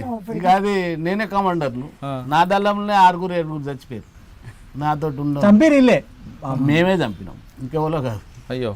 వాళ్ళు కోట అనేది నిజామాబాద్ నుంచి ఒక అతను అక్కడికి వెళ్ళి దళం తీసుకొని రాగానే ఆదిలాబాద్ పిల్లగాడు అనేటోడు ఒకడు కోవాటు, నేను సింగ్ తీసుకోగానే ఆజాద్ అనేటోడు ఇప్పుడు చనిపోయాడు ఎక్కడో. నువ్వు అంటే ఇంతకుముందు గజర్ల సారయ్య అతను ఇక్కడ మాకు ఆయన డిసిఎస్ ఉండే ఇక్కడ మా ప్రాంతం. గాజర్ అశోక్ ఇంటర్వ్యూ చేతుకి ఇట్లా ఇటు వచ్చిండు మా దగ్గరికి. మా దగ్గర వచ్చి ఒక 1-2 నెలలు ఉన్నాడు ఇక్కడనే సిరిసిల్ల ప్రాంతం. నాతోటే ఉన్నాడు. నాతోటే ఉన్న దానిలో ఆయన చెప్పే దానిలో ఆయన ఏంటంటే, నేను సెయింగ్ తీసుకోగానే అద్దంలో చూసినా నన్ను వెనకకి వెళ్ళి కొట్టడానికి వచ్చిండు ఒక సభ్యుడు అని ఆయన డౌట్ చేసి ఆయన ఇక్కడనే మన సిరిసిల్ల ప్రాంతంలో గిట్టి వట్టిమల్ల దగ్గర ఆయన ఇంటర్గేషన్ చేస్తే ఆయన ఒప్పుకున్నాడు, నేను బరాబరే పోలీసు మనిషి అని. ఎవరు పంపారటానికి? అప్పుడు ఆ ప్రాంతంలో ఉండే అయితే వాళ్ళు ఏం చేసిరట అంటే, మేము వెనకసిరి తీసుకున్న దానిలో తెలిసింది కాబట్టి ఆయన ఎందుకు కొడుతురని మేము అందరం లేచి 5 గంటలకే లేచి ఏంది అడుగుతామంటే, అతడు ఇంకొక 2 పేరు చెప్పాడు ఈ సిరిసిల్ల ప్రాంతం వాళ్ళకి. వాళ్ళని తీసుకొడితే వాళ్ళు ఒకరోజు ఒక 2 గంటలు 3 గంటల వరకల్లా నేను ఈడపోయినా ఆడపోయినా మా వాళ్ళకి కలిసినా, నేను ఇంటికి పోయినప్పుడు కలిసినా పోలీసు వాళ్ళు వచ్చారు, నాతో మాట్లాడినాను. అయితే అది ఏం జరుగుతుందో అర్థమవుతలేదు. ఇక మేము దాదాపు ఒక 70 మంది ఉన్నాం, నా దళంతో 70 మంది ఉన్నారు, 3-4 దళాలు ఉన్నాయి. అయితే మరి ఏం చేసుడు అని అంటే, అట్లా 2 రోజులు కొట్టినాక ఆయన విలేకరులు వచ్చారు. విలేకరులు వస్తే మరిమడ్లు అని అటు అడవి ప్రాంతం ఉంటుంది, ఆడికి వచ్చారు. ఆడికి వెళ్ళి నేను తీసుకొని పోయి ఆడికి తీసుకుపోయే వరకల్లా వాళ్ళు వాళ్ళంతా ఎంక్వైరీ చేసే వరకల్లా అప్పటికే దెబ్బలకు వాళ్ళు ఒక ఆయన చనిపోయిండు, పాలిథిన్ కాగితంలో పెట్టి అక్కడ కప్పారు. ఆ అన్న ఒకళ్ళు చచ్చిపోయారు అని నా దగ్గరికి వచ్చారు, ఏదో తీపోని అని నేను అట్లా. ఆ రాత్రి అయింది, మేము పోయేవకల్లా 11 అయింది. ఆ జంగల్లో ఆ బురదలోకి వెళ్ళి వాళ్ళని తీసుకుని పోయే వరకల్లా ఇక బాగా పేద గుట్ట, ఆ గుట్టకి ఎక్కే వరకల్లా వాళ్ళు అలసిపోయినట్టు అయ్యారు, పండుకున్నారు. తెల్లారి 10 మంది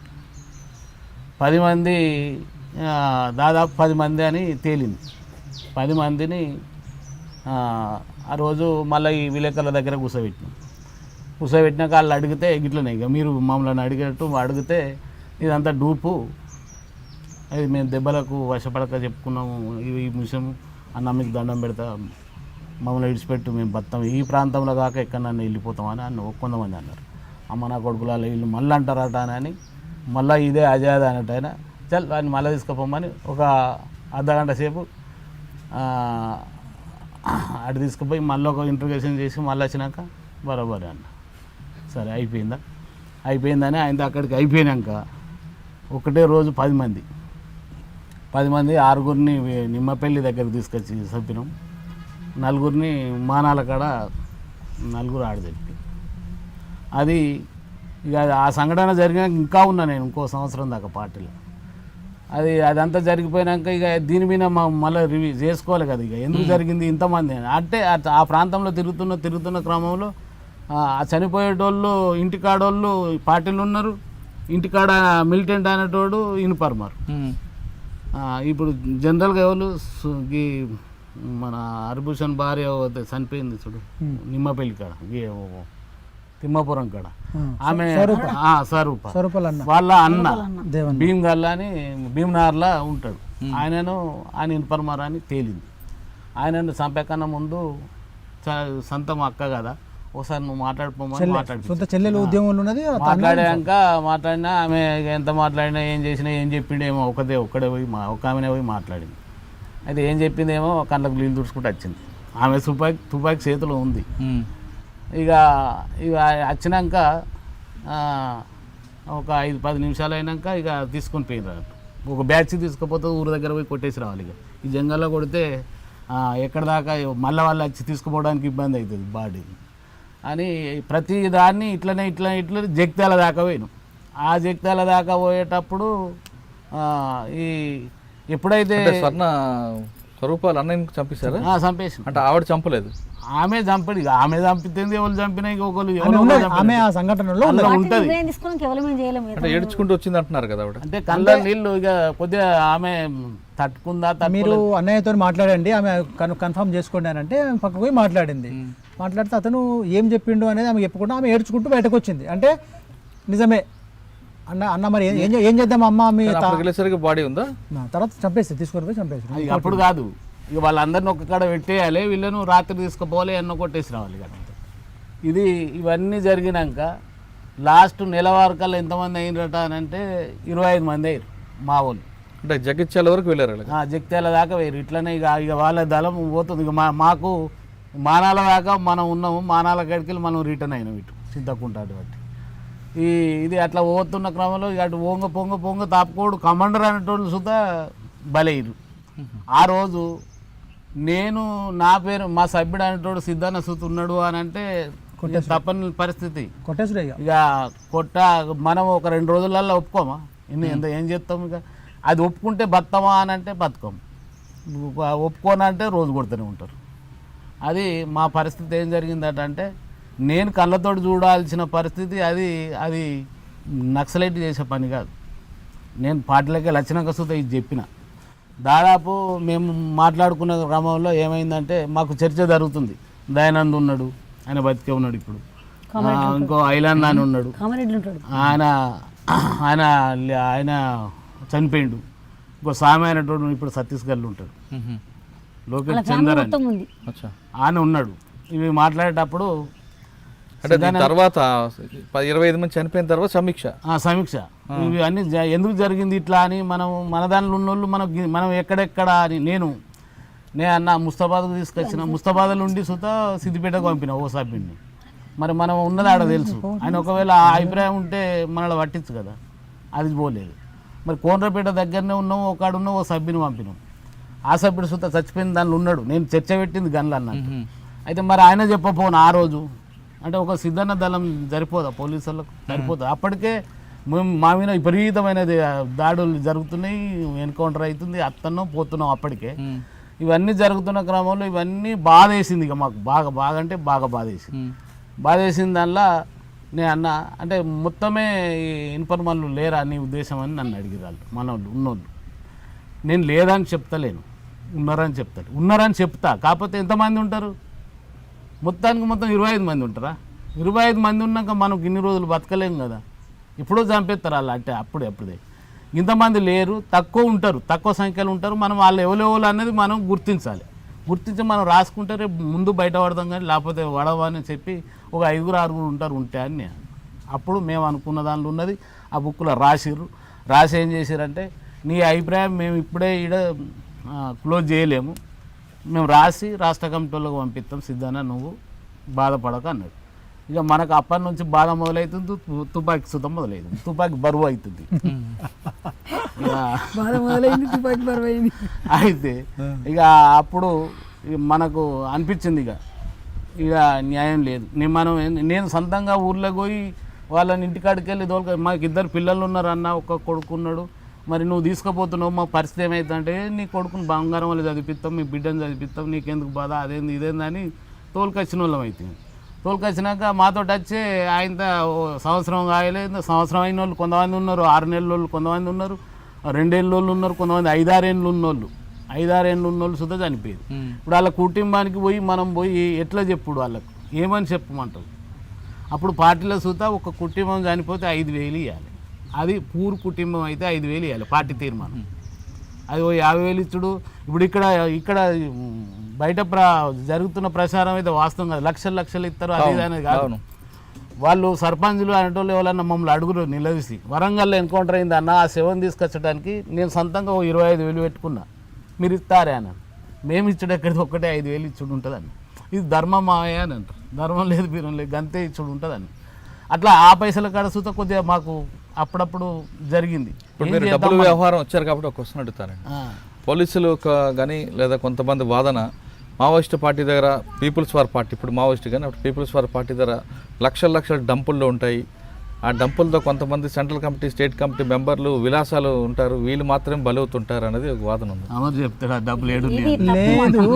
వాస్తవం కూడా ఏంటంటే మావోయిస్ట్ పార్టీలో ఉన్నట్టు చాలా స్ట్రిక్ట్ కండిషన్ ఏంటంటే ఎవరైతే అండర్ గ్రౌండ్లో ఉంటారో వాళ్ళు 100% అండర్ గ్రౌండ్లో ఉండాల్సిందే. బయటకు వెళ్ళి ఏ ఒక్కనాడు కూడా సివిల్ డ్రెస్ కూడా వేసుకోవడానికి అవకాశం లేదు. యూజీ అయిందా, యూజీలో ఉండాల్సిందే, తప్పకుండా మిలిటరీ యూనిఫామ్లో ఉండాల్సిందే.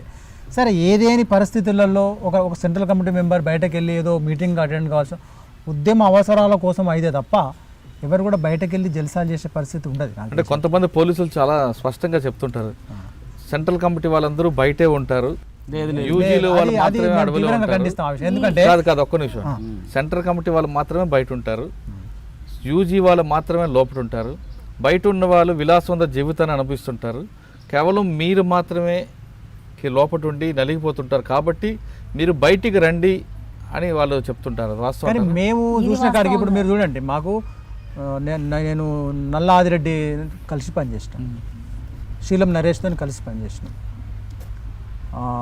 కటకం సుదర్శన్తో కలిసి పనిచేసినాం, తర్వాత సెంట్రల్ కమిటీకి సంబంధించిన ఇంకా కొంతమందితో కలిసి పనిచేసినాం, జంపన్న మొన్న బయటకు వచ్చిన జంపన్నతో కూడా కలిసి పనిచేసినాం.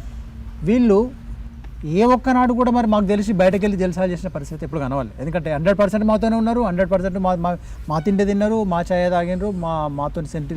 ఒక్కొక్క సందర్భంలో మాకు నిద్రస్తుంది అన్న అంటే సరే మీరు పడుకోండి అని అతను సెంట్రీ చేసిన సందర్భాలు కూడా ఉన్నాయి. అంటే మేమేమో దాన్ని అయితే ఒప్పుకోం, ఎందుకంటే ప్రత్యక్షంగా వాళ్ళతో చూసినాం కాబట్టి. తర్వాత జల్సాలు చేసే గుణం కూడా కాదు. నేను మీకు ఒక ఎగ్జాంపుల్ చెప్తా. ఇప్పుడు సెంట్రల్ కమిటీకి సంబంధించిన సెక్రటరీ ఉన్న నంబాల కేశవరావు గంగన్న, అతను ఒక దండకారణ్యంలో ఒక మిలిటరీ క్యాంప్ జరుగుతున్నప్పుడు మిలిటరీ వాళ్ళు గ్రౌండ్కి వచ్చేసారు, అందరూ మొత్తం క్యాటర్ అంతా కూడా గ్రౌండ్కి వచ్చింది, తను కూడా బూట్లు వేసుకొని గ్రౌండ్కి వచ్చిండు. తన బూట్లో తేలు ఉన్నది, తను బూట్లు వేసుకున్నాడు, తేలు కుడుతున్నది ఈయనడు. కానీ తను గ్రౌండ్లో తను ఆగితే క్యాటర్ అంతా ఆగుతుందని చెప్పేసి తను మొత్తం ఆ గంట 2 గంటలు మొత్తం ఎక్సర్సైజ్ అంతా అయిపోయేదాకా ఉండి లాస్ట్కు ఆయన తీసి నాకు ఇప్పటిదాకా ఈ తేలు కుట్టిందని తీసి చంపేసి నల్లనే. అంటే నేను ఏమంటున్నా అంటే ఆ కమిట్మెంట్ ఉంటుంది, అది చూసి ఆశ్చర్యపోయాను, అరే ఇంత కమిట్మెంటా. అట్లాంటి సందర్భాలు చూసి ఇన్స్పైర్ అయినాను తప్ప జల్సాలు చేస్తున్నారు అని అనుకుంటే ఒక్క సెకండ్ అనుమానం వచ్చిన వాళ్ళు ఎందుకుంటాం, అలా ప్రాణాలు తృణప్రాయంగా ఎందుకు ఇస్తాం, దానికి ఎందుకు కమిట్ అవుతాం, మీరు ఆలోచించండి. ఈ మాట మేము అంటున్నామనంటే ఎన్నిసార్లు స్ట్రగుల్ అయి ఉంటాం. నిజమైన రోజు పేపర్లు వస్తుంటుంది, నక్సలైట్లు ఫలానా కాడ బెంగళూరులో దొరికిండ్రు, ఫలానా కాడ తుపాకులతో దొరికిండ్రు, ఫలానా కాడ డంపు దొరికింది, ఫలానా దగ్గర 50 లక్షలు పోయినాయి, ఫలానా గోల్డ్ పోయింది, పోతుంటాయి. అది సెంట్రల్ కమిటీ అవసరాల రీత్యా పెద్ద మొత్తంలో డబ్బులు ఒక 10-20 రాష్ట్రాలలో ఉద్యమాన్ని నడపాలి, ఎస్టాబ్లిష్ చేయాలి, ఆ క్యాడర్కి సంబంధించినటువంటి అనేక అవసరాలు తీర్చాలని అనుకున్నప్పుడు ఒక కుటుంబానికే నెలకు 50,000 ఖర్చు అయినప్పుడు ఉద్యమానికి అయితే కదా. డబ్బులు కిందగానం జల్తాలు అన్నారు, కానీ మేము ఒక్కొక్క కాడ క్యాంప్ పెట్టిన కాడ దాదాపు ఒక వ్యాను సరుకులు తీసుకుపోయి పెడతాం అక్కడ. కనీసం సెంట్రల్ కమిటీ వాళ్ళు ఉంటారు అక్కడ, పెద్ద క్లీనర్ జరిగిన కాడ. ఒక్కొక్కళ్ళ దగ్గర 1,50,000 ఇవన్నీ ఉంటాయి. కానీ ఫైరింగ్ అంతా అయిపోయి చనిపోయి అంత వెళ్ళిపోయినాక ఎన్ని డబ్బులు దొరికినాయి అని అంటే అవి ఏవి చెప్పరు. మా కిట్లు అన్నీ పోతాయి, దాదాపు కిట్లు పోతున్నాయి అంటే డబ్బులు పోతాయి, దానికి సంబంధించిన డాక్యుమెంట్ పోతుంది, అన్నీ పోతాయి. ఆ సరుకులు అంటే అడ్బెట్టు అది ఎవరు ఆ ప్రాంత వాళ్ళు తీసుకుపోతారు కావచ్చు, కానీ డబ్బులు మాత్రం అయితే ఎవరు తీసుకుపోతారు, ఎవరు డబ్బులు చూపారు కదా, కిట్లు డాక్యుమెంట్లు చూపిస్తారు. ఒక్కొక్క పెద్ద ప్లీనం జరిగినప్పుడు ఫైరింగ్ అయితే దాదాపు ఒక 3-4 లక్షలు దొరుకుతాయి. అంటే ఆ ప్రాంతం అప్పుడు మేము చిన్నగా పెద్దగా వచ్చినాయి. ఆ డబ్బులు చూస్తే మేము మీకు ఎంతగానో లక్షలు కోట్లు తీసుకోం సార్. ఏం చేస్తామట అని అంటే లక్షకు ఒక 5,000కు ఎక్కువ ఇస్తే నువ్వు సిమెంట్ పోతున్నావా బూడిద పోతున్నావా అని అడుగుతాం మేము. 5% ఇచ్చుడు, అలా వాడు కోట్ల రూపాయలు అది పట్టిండు, మేము కోటి ఇవ్వాలి అనేది లేదు. నువ్వు 1 కోటి రూపాయలు పడితే దాని పద్ధతి ప్రకారంగానే ఇవ్వాలి పైసలు. గంతే తప్ప కానీ డుబారా పైసలు తీసుకున్నాడు బాగా ఇంతగానం తీసుకుపోయి ఇవన్నీ చేసుడు అంటే డబ్బులు ఉన్నాయి పార్టీ దగ్గర, డబ్బులన్నీ పంపిన పైసలన్నీ ఎటు పోయినాయి ఆడ అని అడిగితే అవి ఆ నాయకత్వం ఏడ పెట్టిరు ఎక్కడ పెట్టిరు ఏం అది గణపతి ఎప్పుడో ఇంటర్వ్యూ చెప్పిండు, ఈ కాలం కాదు బాగా రోజులకి. ప్రపంచంలో ఎవ్వరు లేని దగ్గర మా దగ్గర ఉన్నాయి డబ్బులు, అంత డబ్బులని అవి ఉన్నాయి. కానీ ఏమైనాయో మొన్నటి దానిలో నరేంద్ర మోడీ పెట్టిన దానిలో ఆ డబ్బులు ఏమైనాయి, ఎక్కడ పోయినాయి, ఏం చేసినాయి అనేది మాకు ఒక సందర్భంలో గణపతి స్టేట్మెంట్ ఇచ్చిండ్రు, ఇచ్చినప్పుడు దండిగా డబ్బులు ఉన్నాయి దాయలేకపోతున్నాం, మాకు డబ్బులు కరువా. అన్న అయితే మీరు చెప్పండి, మీరు ఎందుకు బయటకు వచ్చారు? మేము 25 మంది చనిపోయిన తర్వాత బయటకు వచ్చారా? 25 మంది చనిపోయినాకనే ఇక అదంతా జరిగింది. అంతకన్నా ముందు ఇక మత్తు సంఘటనలు జరిగినాయి. ఇప్పుడు పోలీసు వాళ్ళ మీద మేము మా మీద అవి జరిగినాయి. ఇక అవన్నీ చెప్తే ఇప్పుడు అవో ఇవన్నీ మాకు గుర్తు చేస్తున్నాం అని ఇప్పుడు ఇక మేము ఈ ప్రాంతం వచ్చి ఉన్నాం. ఇప్పుడు దాదాపు మా మీద పెండింగ్ కేసులు మత్తుకున్నాయి. అంటే గవర్నమెంట్ మీద సలెండర్ అయినాం కాబట్టి అది మన పెద్ద మనసుతోటి ఈ గవర్నమెంట్ మమ్మల్ని ఎటు మెస్ లేకుంటూ ఉంటుంది. దాదాపు ఇప్పుడు నేను 2001లో సలెండర్ అయినా, 9/11 నాడు సలెండర్ అయినా. అప్పటి నుంచి ఇప్పటిదాకా ఏ ఒక్క రోజు సుధా పోలీసు వాళ్ళు నువ్వు ఏం చేస్తున్నావు సిద్ధాన్ని అని పిలవలే. అంటే మేము అంత కమిట్మెంట్గా ఉంటున్నాం. అంటే మేము ఏం పని చేస్తున్నాం అనేది దాదాపు వాళ్ళకి ఎప్పటికి తెలుసు. మేము ఏడుంటున్నాం, ఏం చేస్తున్నాం, ఎట్లా చేస్తున్నాం అనేది. ఇప్పుడు ఆయననేమో చిన్న బిజినెస్ చేసుకుంటూ ఆయన కోటి పంపు పెట్టిండు ఫస్ట్లో. నేను అచ్చుడితోటే నాకు వ్యవసాయం ఉంది. కొన్ని రోజులు తలదాసుకోవడానికి కోసం హైదరాబాద్ అటు ఇటు అంతా తిరిగి వచ్చిన. హైదరాబాద్ సిద్దిపేట కాడ హోటల్ పెట్టినాం. ఇవన్నీ జరిగిన ఏది లాభం జరగలేదు. మళ్ళీ ఇక్కడికి వచ్చి ఇక్కడ వ్యవసాయం చేసుకుంటూ చిన్నగా ఏదో ఒక పని చేసుకుంటూ జరుగుతుంది. అయితే అప్పుడు ఇదంతా జరిగినాక బాధ ఏమనిపించిందంటే ఇక అప్పుడు తుపాకీ బరువు అనిపించింది నాకు. 2-3 రోజులలోనే నేను మానాలకెళ్ళి వెళ్ళొచ్చిన. దాదాపు వాళ్ళకి చెప్పిన, మరి నేను ఉండానన్నా. ఎట్లా అన్నా ఇప్పటిదాకా అదంతా చేసినాక ఇప్పుడు ఉండానంటే ఎట్లా అంటే ఇక అది నాతో కాని పని అని చెప్పేసిన. నాతో కాదు అది ఎప్పుడు ఎవరైనా అంటారు చాలామంది, ఏంటంటే వీళ్ళు నక్సలైట్లు కానీ 10 సంవత్సరాలు పనిచేసి ఎన్ని డబ్బులు సంపాదించారో ఎంత కట్టుకుంటారో అని అంటారు కదా. నేను రాగా నా దగ్గర ఎంటీ పైసా లేదు. నా దగ్గర ఉన్న మందము ఏమేమి సామాను ఉంటుంది ఏముంటుంది అనేది లేటర్ ప్రకారంగా మొత్తం రాసి వాళ్ళకు అప్పచెప్పచ్చు. దానికి బాధ్యుడు ఎవరైతే ఉంటారో ఆ బాధ్యునికి అప్పచెప్పాలి. మేము ఉండమనంటే ఉండమంటే ఉండు కాదు, ఉండు కలవనే కలదు. మమ్మల్ని తాడుతోడు కట్టేసి ఆ చెట్టు కట్టేసినా కానీ ఇవి నిలబడాయి. దాదాపు ఉద్యమం అంటే అట్లా చేస్తారు. లేకపోతే ఊగిసలాటతోటి నేను ఉంటున్నా పోతున్నా ఏదో సోకుకు తుపాకేసుకొని మేము మాకు ఆ కాలంలో మేము అనుకోని మాకు ఎస్ఎల్ఆర్ తుపాకులు పట్టుకొని ఇలా పోలీసు వాళ్ళు ఎంత పెద్ద తుపాకులు ఉన్నాయో మా దగ్గర వస్తుంది అంత పెద్ద తుపాకులు పట్టుకొని గౌరవంగా పనిచేసినాం, ప్రజల కోసం అని పనిచేసినాం. కానీ ఆ మధ్యలో ఇది ఇట్లా వస్తుందని మేము అనుకోలే, కళల సుత అనుకోలే. అట్లాంటి బాధ అనిపించి నేను ఉండాని ఒక 2 రోజులు మాట్లాడి అయితే వచ్చేసినాను మొత్తానికి. అంటే మీ ప్రయాణంలో మీకు బాగా ఇబ్బంది పడే పోలీస్ ఆఫీసర్ ఎవరు, బాగా నచ్చిన ఆఫీసర్ ఎవరు? పోలీసు వాళ్ళు అంటే జనరల్గా ఇక మీకు చెప్తున్నా, అప్పుడే పార్టీలో ఇలా నిజాయితీగా పార్టీలో పోయి పనిచేసిండట అంటే పార్టీ పద్ధతులనే చేయాలి. గోటిల మందం మైలంత మందం తప్పు జరిగితే ఆడ ఓరోది. అది ఒకవేళ జరిగింది ఆడ ఒక దళ సభ్యుడు అన్నం ఎందుకు తింటలేవు అని నేను అడిగింది అనుకో, రాసి పెట్టుకొని నెలనాడు సిద్ధాన్ని నన్ను బెదిరించిండని అంటారు. దానికోసం నా ఇంట్లోది కాదు ఏదానికోసం కాదు కానీ గట్టి చెట్టు దగ్గరికి పోయి జరసేపు బాధపడి ఎందుకంటే నేను అని మళ్ళీ ఇక నేను బాగా రాసి పెట్టుకోవాలి ఈ తలకాయలు. ఎవరిని ఏమనద్దు అంటే ఎవరేమనద్దు అంటే మరి ఉద్యమం జరుగుతున్నప్పుడు వాళ్ళు తుపాకీ పట్టి నిలబడి కొట్టాడాలి కదా, అన్నం తినకమంటే ఎట్లా అని మనం కొద్దిగా గదిరిచి పెట్టినట్టు అంటే ఈ ముచ్చట సుత మనల్ని అంటారు. అందుకోసమే ఇవన్నిటినీ దృష్టిలో పెట్టుకొని పార్టీ ఉన్నంతసేపు ఎట్లయితే అందులో నిజాయితీగా పనిచేస్తారో పోలీస్ ఆఫీసర్లు అనేటోళ్ళు సుత దాదాపు మంచి కోసం ఏం పని చేస్తారు సార్, ఏం పని చేస్తారు అన్న, ఏం పని చేస్తారు, వాళ్ళ డ్యూటీ వాళ్ళు చేస్తారు. ఒకటి ఎగ్జాంపుల్గా నేను ఒకటి చెప్తాను. మేము వీర్నపల్లిలో ఒక ఎవరే డిఎస్పి లమ్మడైన ఉన్నాడు చూడు, అయితే మేము అక్కడ ఏదో ఒక సందర్భంలో మీటింగ్ పెట్టాం అక్కడ, ఏది రైతుల కోసం అని వీర్నపల్లి. ఆయన వాళ్ళ భార్యను ఎక్కించుకొని వస్తుండు. ఆయన వస్తే అక్కడ మా సెంటర్ ఆగబట్టి ఇక అక్కడ వాళ్ళకి తెలుసు కదా పోలీసు ఆయన తెచ్చి మాకు చెప్పిండు. చెప్పంగానే అట్లనే ఆగబట్టమని అని ఆయన మళ్ళీ మీటింగ్ బంద్ చేసినాక ఆయనతో మాట్లాడి, నువ్వు నీ వృత్తి పద్ధతులలో అయితే నువ్వు చెప్తావు కావచ్చు కానీ చెప్తే ఏమైందంటే నువ్వు ఇప్పుడే చెప్పు అన్నాం. మేము ఏమన్నావు, నువ్వు ఆడ పోయి చెప్తాను అనుకున్నావు అనుకో డిఎస్పీకో ఎవరికన్నా ఇక్కడ సిరిసిల్లలో చెప్తాను ఆయన అనుకుంటే అప్పుడు మేమైనా SI జాగ్రత్త పడతాం. అప్పుడు ఎస్ఐ ఆయన ఆయన అప్పుడు సిఐ అయితే ఈ ప్రాంతంలో చేస్తలేడు, ఆయన వరంగల్లో ఎక్కను. నేను అన్నా నేను చేసే కాడ ఇట్లాంటిది లేనే లేదు, ఇది లేదు అది లేదని ఇక అన్ని మన్ను పెట్టుకుని దుబ్బ అన్ని ఒట్లు పెట్టుకున్నా. అవి పెట్టుకున్నా కానీ మేమేమన్నాం అంటే నువ్వు పోయి చెప్తానంటే ఒక మాట, చెప్పను అంటే ఒక మాట, రెండులలో ఏది చెప్తావో చెప్పాను. నేను చెప్పా అన్నాడు. ఆయన చెప్పనన్నా కానీ పోలీసు గుణం ఉంటుందా? ఆయన చెప్పకపోతే ఉద్యోగం ఉంటుందా? రేపు పొద్దుగాలు ఎవడో లీక్ చేస్తాడు, నిన్న కిడ్నాప్ చేసిర్రు నక్సలైట్ అన్న చెప్తే ఆయన ఉద్యోగం తీసేస్తారు కదా, నువ్వు చెప్పావని. ఎంబడే వచ్చిండు పోలీసు దానిలోకి వచ్చిండు, చెప్పేసిండు. తెల్లార వర్గాల మొత్తం ఆ ప్రాంతంలో విపరీతమైన పోలీసు వాళ్ళు వచ్చేసారు. పోలీసు వాళ్ళు వచ్చేసాక మేము అప్పటికే అనుకొని ఇక ఆయన చెప్పకైతే ఉండడు, పోలీసు మనిషే చెప్తాడు. మీరు అంటారు కదా పోలీసు ఆఫీసర్లో ఎవరు మంచి వాళ్ళు అంటే, ఆయన డ్యూటీ ఆయన చేయకపోతే ఆయన ఉద్యోగం పోతే ఆయన పిల్లలు ఎట్లా చదువుకోగలుగుతాడు.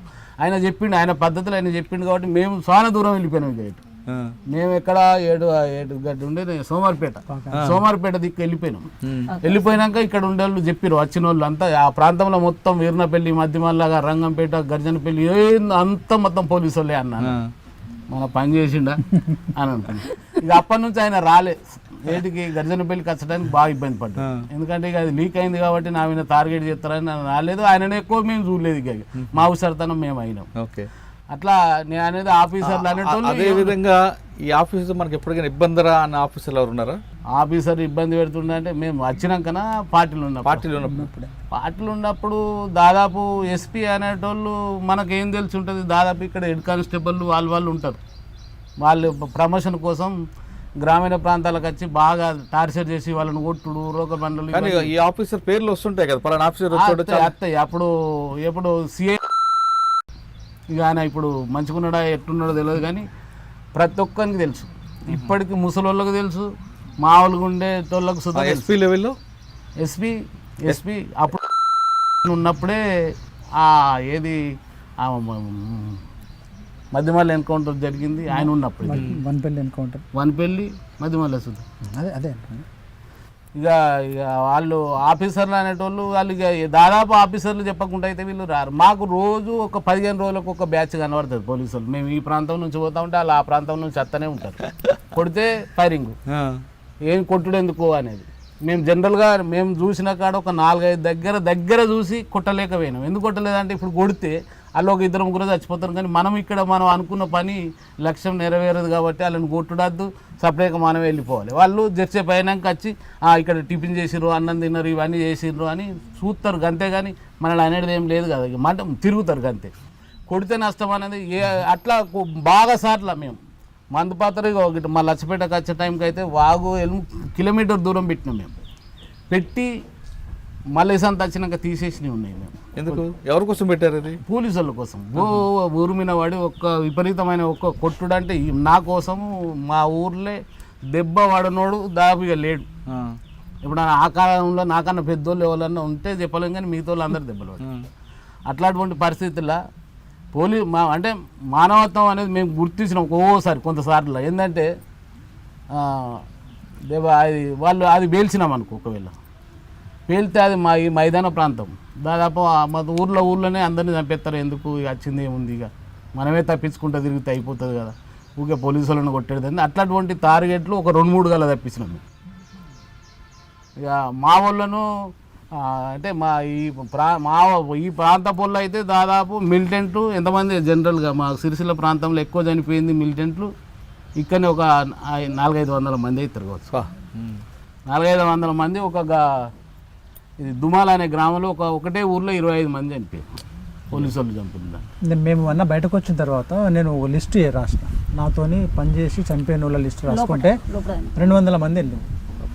నాకు బాగా దగ్గరగా ఇట్లా మేము కలిసి పనిచేసిన వాళ్ళు మా లిస్ట్ రాసుకున్నాను. నేను మామూలుగా మర్చిపోతాం కావచ్చు అని ఒక బుక్లో రాసి పెట్టుకున్నా. 200 మంది అయింది. అన్న మీరు బయటకు వచ్చారు, వచ్చిన తర్వాత ప్రశాంతంగా ఈ జీవనం ఏది ఇటుకలో చేస్తున్నారు. ఇప్పుడు మీ పిల్లలు ఏం చేస్తున్నారు? మేము ముగ్గురు మీరు చెప్పండి. మా పిల్లల మేము ఇక వచ్చినాం కదా, నేను వచ్చినప్పుడు అప్పుడు నక్సలైట్లు ఉద్యమం బాగానే ఉంది ఇక్కడ ఈ ప్రాంతంలో. అయితే మనం వచ్చినాక మనల్ని అడిగిన దానిలో ఇట్లనే ఈ కోవాటి దానిలోనే ఎక్కువ మనల్ని మెసిలిస్తే మనం ఊకుండలేదు. మనం ఎందుకంటే నిజాతిగా పనిచేసిన వాళ్ళం కాబట్టి మన తప్పు మనం ఒప్పుకుంటేనన్నా ఉన్నోళ్ళన్నా మంచిగా పనిచేస్తారు. సెస్ట్ అవును. అయితే మేము మీటింగ్ పెట్టినాం ప్లస్ అందులో పెడితే ఇట్లా విలేకరులు వస్తే చెప్పినా నేను మీరు కోర్ట్ ఆపరేషన్లకు అంతమంది చెప్పారు అన్న మీ ఉద్దేశం ఏంటిది అని అంటే అంతమంది అయితే ఇన్ఫర్మల్ అయితే మా దళాలు ఉండకపోవు అందరు చనిపోదురు ఒక 4-5 ఉండొచ్చురా అని అన్నా. అది పోలీసు అది పార్టీ వాళ్ళకి తెలిసింది స్టేట్మెంట్ చేస్తే నా మీద స్టేట్మెంట్ వేసారు, పద్మక్కనే వేసింది. పోలీసు వాళ్ళతో గొంతు కలిపిన సిద్ధన్న అని నా మీద ఇంత పొడుగు లెటర్ రాసింది. రాసినాక నాన్న అయితే మళ్ళీ తెల్లారి నేను అప్పుడు ఇన్నే ఉన్నా ఇంకా పోలే హైదరాబాద్ అని మళ్ళీ అప్పుడు మురళీధరరావు డిఎస్పీ ఉండే ఇక్కడ. మరి నన్ను పిలిచిండు. ఇంకా నేను అప్పటికి పోలీసు వాళ్ళ దానిలోనే ఉన్నా. ఇంటర్గేషన్ అటు కరీంనగర్తో ప్రవీణ్ కుమారు, ఓజుడి, మధుసూదన్ రెడ్డి ఉంటారు. వాళ్ళు ఊరికే వెళ్తూనే ఉన్నారు. 2 రోజులకు ఉన్నాడు ఆడికి పిలవాలి, ఒక రోజంతా ఉంచాలి. మొత్తం ఈ క్లాసులు మొత్తం ఎన్నెన్ని ఫైరింగ్లు జరిగినాయి, ఏం జరిగింది మొత్తం పూసగుచ్చేదాకా చెప్పేదాకా. అంటే నువ్వు దాచిపెట్టిన ధనం చెప్పకు, నీకు మంచి వ్యక్తి ఉంటే వాని పేరు చెప్పకు, నువ్వు ఏది చెప్పకు, మీ అంటే పార్టీ పొజిషన్ ఏందనేది చెప్పమని అన్నారు. ఇక ఊరికే అన్ని చెప్తామా కానీ జనరల్గా అయితే మనం బాగానే చెప్పినాం. అయితే ఆయన నా ఇట్లా వచ్చింది మరి నువ్వు ఏంటి సిద్ధాన అంటే నేను వాళ్ళు పార్టీలో ఉన్నప్పటికైనా పర్లేదు, నన్ను మాట్లాడే చర్చ కల్పిస్తే ప్రజా కోర్టు పెట్టు, నువ్వు ఏడికి రమ్మంటే గాడికి వస్తా అని నేను మాట్లాడి మళ్ళీ ఇంత పొడి వచ్చింది. మళ్ళీ వేయింది పార్టీ వాళ్ళ దగ్గరికి పోతే ఈ రాసిన వాళ్ళని మళ్ళీ పిలిపించుకురాళ్ళు. అదే పద్మక్క అంటారు. పిలిపించుకొని ఏంటిది సిద్ధాంతం అంటే ఆయన బాధ కొద్ది మాట్లాడుతుండు. ఆయనకు పోలీసు వాళ్ళతో అవసరం లేదు, నక్సలైట్తో అవసరం లేదు. ఆయన ఎస్పీ దగ్గర చెప్పింది అదే మ్యాటరు, మా దగ్గర చెప్పింది అదే మ్యాటరు, మీ దగ్గర సుత చెప్పమన్నది సుత అదే, ఆయన చెప్పేది సుత కాదే. నువ్వు పిలిచినా ఆయన ఒకవేళ గిట్టి నువ్వు ఈ విషయంలో మాట్లాడడానికి మీరు గర్జన బిల్ల పెట్టురు, ఎక్కడైనా పెట్టుర్రి, మాట్లాడడానికి ఓకే అని చెప్పింది నేనే. దానికి కొట్టాల మోహన్ రెడ్డి అంటే నాకన్నా ముందు సరెండర్ అయ్యిండు. ఆయన ఇన్ఫార్మరు దాదాపు ఒక 2-3 సంఘటనలు చేయించింది ఆ పుణ్యాతుడే. అయితే ఆయన ఏమన్నాడు తెలుసా, నీకు స్టేట్మెంట్లు వేసుడు అవసరం ఆ సిద్ధాన్ని. నేను అన్న నీ అటువంటి వాడు ఒక పార్టీలో పనిచేసినోడు, ప్రజల కోసం పనిచేసినటువంటి లుచ్చగాడు నీ అసంటోడు నేను ఇప్పుడే చూస్తున్నా, చల్ నువ్వు ఇక్కడికి వెళ్ళి పోవా అని. నేను పోలీస్ స్టేషన్ సిఐ ఉన్నాడు, ఎస్ఐ ఉన్నాడు. అప్పుడు వాళ్ళు ముందడికే లేచిపోయి అక్కడ పోయి పెద్ద గొల్ప సిగరెట్ బస్స తాగి అటే వీకింది. నువ్వు మళ్ళీ ఒకసారి నాకు కనబడక, ఇక మా కనబడ్డాడు కానీ నువ్వు రాకు, నేను చెప్తున్నా కదా. నా ముందటకు వచ్చి నక్సలైట్లు వచ్చి ఎస్పీని చంపాలి, పోలీసుని చంపాలన్నా కానీ నేను చెప్పేటోని కాదు. లేకపోతే పోలీసు వాళ్ళే వచ్చి ఒక నక్సలైట్ని పట్టిమంటే నేను పట్టించటోని కాదు. నాకు నా ఉద్దేశం, నేను చేసినన్ని రోజులు చేసినా కానీ ఇక మిగతా టైంలలో ఇప్పుడు వీళ్ళని వాళ్ళకు పట్టించుడు, వాళ్ళని వీళ్ళకి పట్టించుడు మీదేదో అని నాకు మొత్తం ఆశ చూపించారు. నా కొడుకులను బెంగళూరులో చదివిస్తున్నారు. నేను అన్న మామూలుగా నాకు తిండి పెట్టిన వాళ్ళు ఇక్కడనే చదివిస్తున్నారు, నాకు అంతగానో ఏం అవసరం లేదు, మీరు చదివించాల్సిన అవసరం లేదు, నేను శ్రమపడా, నాకు ఏది వద్దు, నాకు ఇంత వ్యవసాయం ఉంది, మా తల్లిదండ్రులు సంపాదించింది దానిలో కష్టపడి బతుకుతాం మేము, అప్పటి నుంచే వ్యవసాయ కూలి నుంచి వచ్చిన వాళ్ళని నేను ఆ పని చేయాలని అని చెప్పి. మీ అబ్బాయి ఏం చేస్తున్నాడు ఇప్పుడు? మా అబ్బాయి వాడు MBA చేసిండు. దా కష్టపడి చదివించిన ఇక్కడనే ఇక ఇటు తిరుక్కుంటే ఇన్నే ఉండి ఇక ఈయన మాకు సహకరించిండు. ఎందుకంటే ఈయన అంతకన్నా ముందే కోటి పాము పెట్టుకున్నాడు, అట్లా ఇట్లా కొద్దిగా ఆర్థికంగా కొద్దిగా నిలదొక్కుని ఎప్పుడన్నా సిద్ధన్న పైసలు ఉన్నాయంటే లేవంటే వేయించిపోయేటోడు. అట్లాంటి పరిస్థితుల్లో ఇక అన్ని చదివించిన కరీంనగర్లో. ఎక్కడ ఉన్నాడు? ఇప్పుడు వ్యవసాయం చేస్తాడు. మీ అబ్బాయి MBA చేసి ఇప్పుడు వ్యవసాయం చేస్తాడు. ఎందుకు? అప్పుడు ఏం వాళ్ళే ఎగ్జామ్ రాబోటి ఏదన్నా రాపిద్దామన్నా కానీ ఏమి లేదు. మనము ఇంకా ఎక్కడనో పంపించాలంటే మనకు ఫైనాన్స్ ప్రాబ్లం, ఇబ్బంది. ఇప్పుడు బాగానే ఉన్నాడు. ఇక ఇప్పుడు ఏంటంటే ఇక వాళ్ళు వ్యవసాయం చేస్తూ ఉన్నారు, నేను ఈడున్నా. ఆయనతో మందం అయితే ఇప్పుడైతే తినడానికి అయితే ఇప్పుడు కొద్దిగా ఇబ్బంది ఏం లేదు. మా ఇంకో కొడుకు డిగ్రీ 2nd ఇయర్ చేసి. మీ పిల్లలన్నా? మీకు ఎంతమంది పిల్లలు? మాకు కొడుకు బిడ్డ, అమ్మాయి వచ్చేసి ఇప్పుడు పంజాబ్లో BSc అగ్రికల్చర్ చదువుతుంది. కొడుకు వచ్చేసి రాజస్థాన్లో కోటాలో JEE మెయిన్స్ మన కోచింగ్ తీసుకుంటారు. పంజాబ్, రాజస్థాన్. మీరు తెలంగాణ. అంతే కష్టం అవుతుంది కానీ అన్న కొంచెం మంచి చదువు చదివిద్దామని చెప్పేసి అనే ఉద్దేశంతోనే ఉన్నాము. అంటే మామూలుగా ఏదో BSc చదివించుకుందామని కాదు, MSc అది అని కొంచెం సమాజానికి ఉపయోగపడే పిల్లల్ని తయారు చేద్దామని, వాళ్ళు బతకడం కంటే కూడా ఇంకొంచెం ఏదన్నా సైంటిస్టులుగా తయారు చేపిద్దాం, సమాజానికి ఉపయోగపడే వాళ్ళని తయారు చేపిద్దాం అనే కాన్సెప్ట్తో ఉన్నాం. అన్న అప్పుడున్న పరిస్థితులు వేరు, ఇప్పుడు ప్రస్తుతం పరిస్థితులు వేరు. అప్పట్లో మీరు అన్నట్లుగా రకరకాల కారణాలు అందులోకి వెళ్ళడానికి, ఆ భావజాలం, ఆ పాటలు అన్నీ కూడా మనల్ని అందరినీ తీసుకెళ్ళి ఉంటాయి. కానీ ఇప్పుడు టెక్నాలజీ పెరిగింది, ఇప్పుడు పరిస్థితులు మారిపోయి ఇప్పుడు ప్రజాస్వామ్యంగా ఎన్నుకుంటున్నారు చాలామంది. సరే ఇప్పుడు అన్యాయం జరుగుతుందా లేదా అనేది ఇంకా ఎక్కువ జరుగుతుంది. ఇప్పుడు మాట్లాడదాం, పక్కన పెడదాం. కానీ ఇప్పుడున్న యువత అప్పుడులాగా అంత కమిట్మెంట్ లేకుండా కనిపిస్తుంటారు. అవును. అప్పట్లో ఒక విద్యార్థి గ్రామీణ ప్రాంతం అవనండి, పట్టణ ప్రాంతం అయినా వాళ్ళ కుటుంబం యొక్క నేడు ఉండేది. ఖచ్చితంగా ఏదో మంచి పనో చెడ్డ పని ఏం చేసినా వాళ్ళ నోటీసులు ఉండేది. ఒక భయం భక్తితో ఉండే వాళ్ళు ఉండేవారు. మీరు అవ్వచ్చు, నేనవ్వచ్చు ఆ జనరేషన్. ఇప్పుడు అది దారి తప్పినగా చాలా కనిపిస్తుంది. ఈ విధంగా దారి తప్పిన వాళ్ళు ఈ టెక్నాలజీలు, సెల్ ఫోన్లకి, ల్యాప్టాప్లకి, ప్రోనో వీడియోస్కి, వాటికి పబ్బులకి కబ్బులకి అలవాటు పడ్డ వాళ్ళకి మీరేం మెసేజ్ ఇస్తారండి? ఫస్ట్ మీ ఇద్దరు చెప్పండి. నువ్వు చెప్పమ్మా. ఇదంతా కూడా మేము అనుకుంటున్నాం గవర్నమెంట్ చేస్తున్నటువంటిదే అనుకుంటున్నాం మేమైతే. నేను ఎందుకంటే ఇప్పుడు మొన్న ఒక సంఘటన జరిగింది హైదరాబాద్, అమ్మాయి మీద అట్లాంటి అత్యాచారం. అంటే అందులో పెద్ద పెద్ద నాయకుల కొడుకులే ఉన్నారు వాస్తవానికి. అంటే సంఘటన క్లబ్లో కోడు అంతా ఒక అమాయకులను పిల్లల్ని తీసుకుపోయి అట్లా చేయడం, అంటే అట్లాంటి కల్చర్ అనేది ప్రభుత్వం పిల్లలకు ఎక్కువగా ఆకర్షితులు చేస్తుందేమో. ప్రభుత్వం ఆ విధంగా ఆకర్షణ చేసిన తల్లిదండ్రుల బాధ్యత ఏమైందంట? తల్లిదండ్రుల బాధ్యత చెప్పేంత చెప్తాం, పిల్లల్ని చదివిస్తాం, బయటకు పంపిస్తున్నాం. ఈ ఒక ఫోన్లు కానీ టీవీలు కానీ ఈ పిల్లలు ఏమైందంటే అప్పటి నువ్వు చూడు ఇంటి దగ్గర ఉండి ఏదో పని చేసుకుని, ఇప్పుడు పిల్లలకి ఏమైందంటే గింత అబ్బాయిని చూడు ఫోనే ఉంటుంది చేత, ఫోన్ ఉంటేనే అన్నం తింటారు ఇప్పుడు పిల్లలు. అంటే అట్లాంటి ఒక కల్చరు గవర్నమెంట్ మన మీద చేస్తున్నటువంటి అణచివేత కానీ దోపిడీ కానీ అంటే ఈ అట్లాంటి అర్థం కాకుండా ఉండడం కోసం జనాన్ని ఒకవైపు చేస్తుంది, ఒకవైపు తీసుకెళ్తుందేమో అనిపిస్తుంది. మీరేమంటారన్న? అంటే ఎంతసేపు ప్రభుత్వాన్ని మీద నిందేయకుండా మనకు ముందు మనం ఏం చేయాలి? అయితే అన్న ఇప్పుడు మన చిన్ననాటి జనరేషన్ మన పరిస్థితులు వేరు. మనకు ఆనాడు తిందామంటే తిండి కూడా దొరకలేదు కాబట్టి ఆ తిండి కోసం ప్రయత్నం చేసినాం. మన తండ్రి ఏం చేసిండో దానికోసం వాళ్ళు చేస్తున్నారు కాబట్టి మేము మనకు చేదోడు వాదోడుగా ఉండాలి అని అనుకునే ఆ కాన్సెప్ట్తో చేసినాం. కానీ ఇప్పుడున్నటువంటి పరిస్థితులలో మీరు అన్నట్టు టెక్నాలజీ పెరిగింది, అవసరాలు అట్లా తీరుతున్నాయి కూడా. తర్వాత ఇంకోటి ఏంటంటే ఆ అవకాశాలు కూడా పెరిగినాయి కుటుంబాలకు. వ్యవసాయం చేసుకునే వాళ్ళకు కూడా మంచి దిగుబడి వస్తున్నది, నౌకరీ చేసుకునే వాళ్ళకు కూడా మంచి నౌకర్లు వస్తున్నాయి, బతుకు తెరువు కూడా కొంచెం పెరిగింది. వాస్తవానికి ఆనాడున్న పరిస్థితులకు ఇవాళ పరిస్థితులకు చాలా తేడా ఉంది గ్రామాలలో కానీ పట్టణాలలో కానీ. వాళ్ళ పిల్లల్ని మేము మంచి చదువు చదివించాలి, మేము మంచి భవిష్యత్తు ఇవ్వాలని చెప్పేసి అని తల్లిదండ్రులు ఒకరు అనుకున్నా ఇక్కడ ఉన్నటువంటి సమాజము వాళ్ళను అట్లా ఉండనిస్తలేదు.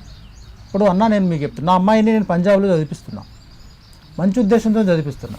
కానీ నా బిడ్డ రోజు చెప్తున్నది నాకు, డాడీ మా కాలేజీలో గంజాయి తాగుతున్నారు, మా కాలేజీలో బీర్లు తాగుతున్నారు, అక్కడున్న వార్డెన్కు 1000-2000 ఇచ్చేసి రోజు డే అంతా బయటకు తిరిగి వస్తున్నారు. ఒక అబ్నార్మల్ పరిస్థితి ఉన్నది ఇక్కడ. అంటే ఏ యూనివర్సిటీ తీసుకున్నా మీరు ఆ పరిస్థితి ఉన్నది. అంటే నేనంటున్నా అన్న, సమాజంలో ఉన్నటువంటి ఈ కల్చర్ని ప్రభుత్వం సీరియస్గా ఆపాలి. అది ఆపకపోతే ఇప్పుడు ఏమవుతుంది మనం చూస్తున్నాము గ్రామాలలో. అంతకంటే ముందు నాకు తెలిసి మనం చిన్నప్పుడు ఆ వారుని వాహిని అనే ప్యాకెట్లో చిన్నగా ప్యాకెట్లో దొరికే, ఇవాళ మద్యం ఏరులే గ్రామాలలో పారుతున్నది, బీర్ బాటిల్ ఏ క్షణం అంటే ఆ క్షణం దొరుకుతున్నది. దానివల్ల ఆ గ్రామాలలో ఇప్పుడు నేను మా ఊర్లో చూస్తున్నాను, 6వ తరగతి పిల్లగాడు బీర్ బాటిల్ తీసుకొని పోయి చెన్నెల్లో తాగుతున్నాడు. ఏం రా అంటే బీరు దొరికింది నేను తాగుతున్నాను అని చెప్పేసి కొన్ని పోసుకున్నాం, తీసుకొని పోయి గుట్టబుర్లో కూర్చుని తాగేస్తున్నాం. అంటే ఇది ఏమైపోయిందంటే అన్న, సమాజాన్ని ఒక తప్పుడు మార్గంలో నడిపిస్తున్నారు. దీన్ని నిజంగా ప్రభుత్వం అనుకుంటే, మీడియా ఉన్నదన్న పెద్ద మీడియా, ఆనాడున్న మీడియా కంటే ఇవాళ చాలా పవర్ఫుల్ మీడియా ఉన్నది. ఈ పవర్ఫుల్ మీడియాని ప్రభుత్వం ఉపయోగించుకొని ఇవన్నిటి వల్ల సమాజానికి ఒక దుష్ప్రభావం పడుతుంది సమాజం మీద. వీటిని కూడా మనం ఆపేయాలని చెప్పేసి అనేటువంటి చర్చ, అట్లాంటి ఒక కార్యక్రమాలు ఎక్కడ జరుగుతున్నాయి? మీడియాను ప్రభుత్వం ఉపయోగించుకుంటే ఇట్లాంటి అనర్థాల మీద ఎంతో కొంత చైతన్యం తీసుకురావచ్చు కదా. ఆ చైతన్య కార్యక్రమాలు ఎక్కడ కనిపించట్లేదు. అనేక రకాలు. మీరు మా ఫ్రెండ్ ఒక ఆయన నిజామాబాద్లో ఉన్నాడు, ఆయన మొన్న మా ఇంటికి వచ్చే, అన్న నా కొడుకును హైదరాబాద్ చదివించిన వాడు గంజాయికి అలవాటు అయ్యింది అన్న, నేర్చుండి ఆయనకు వచ్చి. ఎందుకు ఇట్లా అయిందంటే మా నిజామాబాద్ ఆర్మూర్ కల్చర్ మొత్తం గంజాయికి అలవాటు పడిపోయిందన్న. ఏ 22 ఏళ్ళ పిల్లగాడు 24 ఏళ్ళ పిల్లగాడిని చూస్తే మీరు అంతా కూడా ఇట్లా అట్రాక్ట్ అయిపోయిండ్రు. వాడిని మనకి పిల్లని ఇద్దామని ఎవరైనా, మరి మీ కొడుకు 22-25 ఏళ్ళు వచ్చిన ఈ అమ్మాయిని చూద్దామా అంటే, చూసి నేను ఆ అమ్మాయికి అన్యాయం చేయను, మా వానికి పెళ్లి కూడా చేయను నేను. మరి ఎట్లా అంటే నాకు మరి మంచి చదివాలని ఉన్నది, నేను కష్టపడి వాడిని డబ్బులు ఇస్తున్నా, వాడు పోయి అక్కడ చేస్తున్నాడు, నేను ఎట్లా కారణమైతే దానికి? పైసలు అయితే ఇవ్వాల్సిందే, ఇప్పుడు చదువుకోవాల్సిందే, సమాజంతో పోటీ పడాల్సిందే. నేను అమెరికా పంపిద్దామని నాకు ఆలోచన ఉండే, కానీ వాడు ఇక్కడనే గంజాయి తాకుండా పడిపోయాడు. నేనేం చేయాలి అంటే అన్న దీనివల్ల సమాజానికి వాస్తవంగా ఒక సంకేతం పోవాల్సిందే. అప్పుడు మనము చిన్ననాడు ఒక సామెత ఉందండి, ఏమన్నారు, 18 సంవత్సరాలలో నువ్వు కమ్యూనిస్ట్ రాజకీయాలు నీకు తెలియకపోతే నీ పుట్టుకలో లోపం ఉన్నట్టే. 25 సంవత్సరాల తర్వాత కూడా నువ్వు కమ్యూనిస్ట్ రాజకీయాలను పట్టించుకుంటే నీ పెరుగుదలలో లోపం ఉన్నట్టే అని చెప్పేసి మనకు ఒక నానుడి ఉన్నదన్న. అది ఒక తరం కొనసాగింది అది. కానీ ఇప్పుడు నువ్వు కమ్యూనిస్టా అంటే కమ్యూనిస్టా, ఏం కమ్యూనిస్టు, పిచ్చిలేసిందా నీకేమన్నా? నువ్వేమన్నా సోషలిస్ట్గా ఉంటావా, సోషలిస్టా, అదెందుకు మనకు? నువ్వు సమాజానికి నువ్వు ఉపయోగపడతావు. అగ్గి 10 రూపాయలు తీసుకొని పోయి మెట్ల మీద అడుక్కొని బిచ్చగాళ్ళకి అయిపో బిడ్డ అంటే గాళ్ళకి మనకెందుకు, నేను కురుకురే కొనుకొచ్చుకుంటా అంటే. అన్న నేను ఏమంటున్నా అంటే పిల్లలు అట్లా స్వార్థపూరితంగా కూడా తయారైపోయింది. ఎందుకంటే ఈ మారుతున్నటువంటి ఈ పరిస్థితులు, ఆర్థికపరమైనటువంటి అవసరాలు, సమాజంలో జరుగుతున్నటువంటి కొత్త కొత్త పోకడలు, వీటి వల్ల పిల్లల యొక్క మనస్సు, మైండ్ అంతా కూడా నిజంగా చెడిపోయింది. అప్పటి సమాజంలో ఉన్నటువంటి పిల్లలను చూసుకొని మనల్ని మనం నెమరు వేసుకుంటే ఇప్పటిలో చూసుకుంటే అసలు 100% తేడా ఉన్నదన్న. అంటే దీనికి అడ్డుకట్టేయాలంటే ఏం చేయాలి? కొంచెం దీని మీద చర్చ జరగాలన్న. సమాజంలో నిజంగానే మేధావుల కాడికి వెళ్ళి ఈ మీడియా లాంటి దానిలో పెద్ద ఎత్తున చర్చ జరగాలి, ఏం జరిగితే బాగుంటుంది అని చెప్పేసి. లేకపోతే అన్న ఈ సమాజం చాలా ప్రమాదంలో పడేటువంటి అవకాశం అయితే ఉన్నది. ఆల్రెడీ పడింది ఇంకా తీవ్రంగా. అది ఇప్పటికీ పల్లెల్లోకి వెళ్ళిపోయిందన్న. అది ఇట్నే కొనసాగితే రానున్న తరంలో చాలా ప్రాబ్లమ్స్ ఇంకా ఎదురైతే కావచ్చు. కాబట్టి దీని మీద ఇప్పటికైనా మీడియా, ప్రభుత్వాలు, స్వచ్ఛంద సంస్థలు కొంచెం ఆలోచన చేసి దాని మీద ఒక క్యాంపెయిన్, ఒక చర్చ లాంటి కార్యక్రమాలు తప్పకుండా చేస్తే బాగుంటుందేమని చెప్పేసి అయితే మేము అనుకుంటున్నాం. లేకపోతే రేపటికి మనుగడ లేదు, ఇబ్బంది ఇంకా అవుతుంది అన్న. సిద్ధన్న మీరు చెప్పండి. అన్నట్టు ఇప్పుడు పిల్లలు అనేది చదువు మధ్యలో ఆఫ్ చేసి వాళ్ళు జలతాలకు అలవాటు పడడం అనేది వాళ్ళకి కనబడుతున్నది అంతా ఏం కనబడుతుందంటే మందు, బీర్లు, బిర్యానీ ఇవన్నీ కనబడుతున్నాయి. కాబట్టి దానికే అలవాటు పడిపోయారు వాళ్ళు అలవాటు పడిపోయారు. కాబట్టి గవర్నమెంట్ ఏమనుకుంటుందంటే గవర్నమెంట్ నాది నడుతుందా నీది నడుతుందా అనేదే చూస్తున్నారు. కానీ మన ఈ దేశంలో ఈ ప్రజలు ఈ యువత అనేది అంతా ఏ వైపు పోతుర్రు, ఏం చేస్తుర్రు అనేది అయితే చేస్తలేరు. మనం ఎన్ని అభివృద్ధి చేసినాం, ఎన్ని కట్టలు కట్టినాం, ఎన్ని డబుల్ బెడ్రూమ్లు ఇచ్చినాం, ఎంత భూమి పంచినాం, ఎంత దళిత బంధు ఇచ్చినాం అనేది కాకుండా ఇప్పుడు నేను టీఆర్ఎస్ పార్టీలోనే ఉన్నా. జనరల్గా నేను మార్కెట్ కమిటీ డైరెక్టర్గా పనిచేసిన. అయినా నేను నా మనసులో అనిపిస్తుంది ఇంకా న్యాయం ప్రజలకు జరుగుతలేదు. ఎందుకు జరుగుతలేదు అంటే ఈ పిల్లలు అనేటోళ్ళు వాళ్ళకు ఏదైనా చెప్దామంటే వాళ్ళు మన మాట వినే పొజిషన్ లేదు. నువ్వు కాకపోతే గవర్నమెంట్ అన్ని కల్పిస్తుంది, నీకెందుకంటే మొన్న ఇంకా అది నిరుద్యోగ వృత్తి ఇంకా అది ఇయ్యలే పుణ్యం. ఇస్తే వీళ్ళు మాత్రం మన చేతులు ఉండరు, అయ్యో చేతులు ఉండే పరిస్థితి లేరు వాళ్ళు నెలకు. అట్లాంటి పరిస్థితిలో ఇప్పుడు వాళ్ళు దాన్ని వాళ్ళు బతకాలి కాబట్టి వాళ్ళు బతకాలి. కాకపోతే గది ఒక్కటే కాదు కదా చూపించే మార్గం వాళ్ళకు. నెలకు నాకు వస్తాయి కదా అని ముసలోడు కదా ఇప్పుడు 2 చేతులు ఇట్లా పెట్టుకొని చూసినట్టు ఈ వయసోడు చూస్తా రేపు జీవితంలో ఆడ ఇంకొక 50 ఏళ్ళు 60 ఏళ్ళు పని చేయాలి. అన్ని పనులు చేసినోడుకు నాకు నెలకు 3,000 వస్తాయి కాబట్టి అని అది దాని మీదనే ఉంటాడు. కొంతమంది పని పట్టలేను ఏం చేస్తాడు. దాంతోపాటు వాళ్ళకు ఉపాధి హామీ కల్పించాలి. ఎక్కడ ఉన్నారు నిరుద్యోగులు, ఎంతమంది ఉన్నారు ఊళ్ళల్లో ఇప్పుడు మొత్తము సర్వే చేయించాలి. నా ఇంటికాడ నా 2 కొడుకులు ఉన్నారు. నా 2 కొడుకులు చదువుకున్నారు.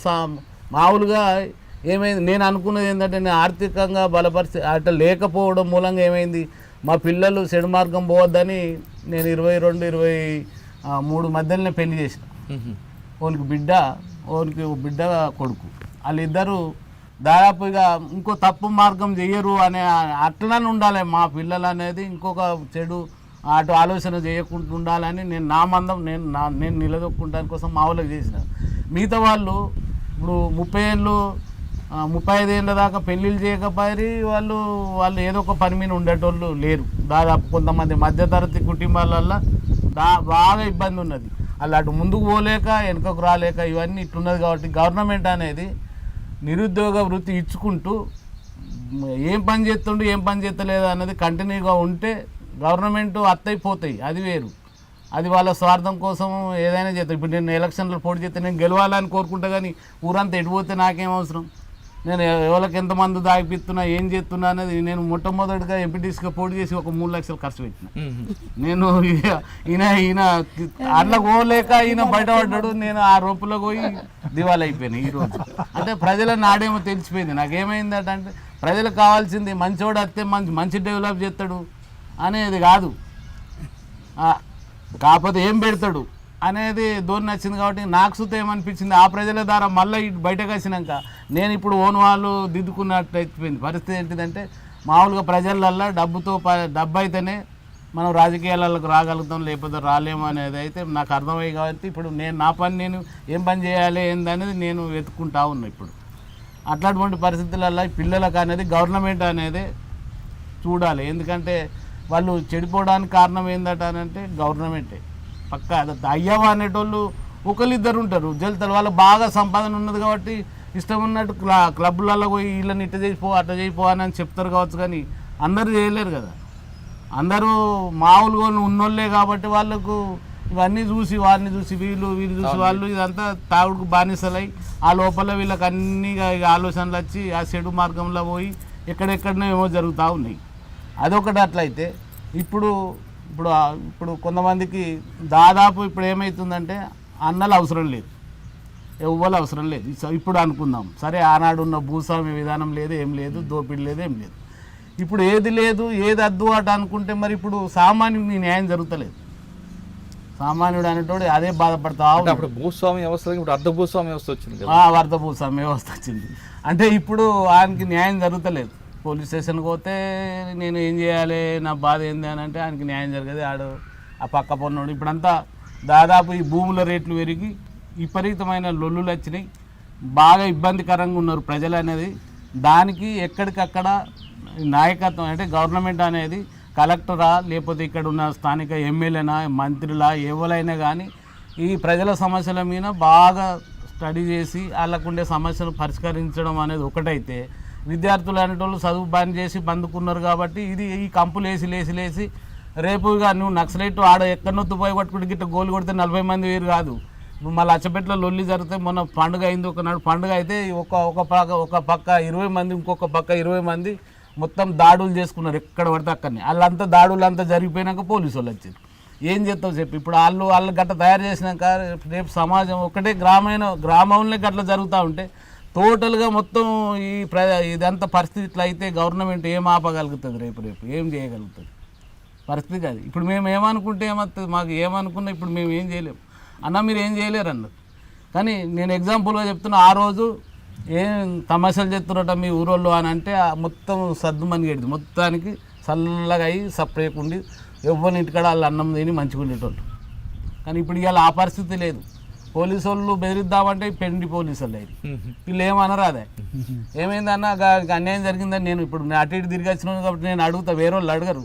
అన్నగా ఏమైంది మా సమస్య బాగున్నది, బాధపడతా ఉన్నాడు, ఏంది మాట్లాడంటే ఇప్పుడు ఏం చేస్తావు నువ్వు ఆ కాలంలో ఎట్టున్నావు అన్నావు అంటే అయిపోయింది సమస్య. కానీ ఇప్పుడు మేము ఏం చేయలేము, ఏం చేస్తాము కోర్టులో చూసుకోపోరు సివిల్ మ్యాటర్. అట్లాంటి పరిస్థితి అటువంటి దరిద్రం మొదలైంది ఇప్పుడు. అది అంతా గవర్నమెంట్కు మీద ఉన్నది ఇప్పుడు. ఓకే, రాబోయే కాలంలో పిల్లలు బాగుండాలి, బాగా చదువుకోవాలి, భావితరానికి ఒక ఆదర్శంగా ఉండాలంటే ఇప్పటికైనా ప్రభుత్వాలు దిగి రావాలంటున్నారు మాజీ అన్నలు.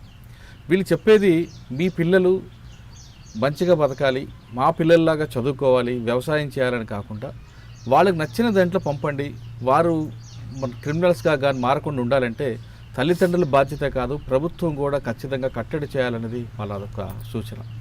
బార్లు, పబ్బులు, క్లబ్బుల పని ఎక్కువగా ఫోకస్ చేసి నిరుద్యోగ భృతి అనేది కరెక్ట్ కాదు. నిరుద్యోగ భృతి అనేది ఒక సోమరిపోతనగా అవుతుంది. కాబట్టి ఒకవేళ నిరుద్యోగ భృతి ఇచ్చినా వాళ్ళకు ఉపాధి కల్పించాలనేది వీళ్ళు ప్రధానంగా చెప్తున్నారు.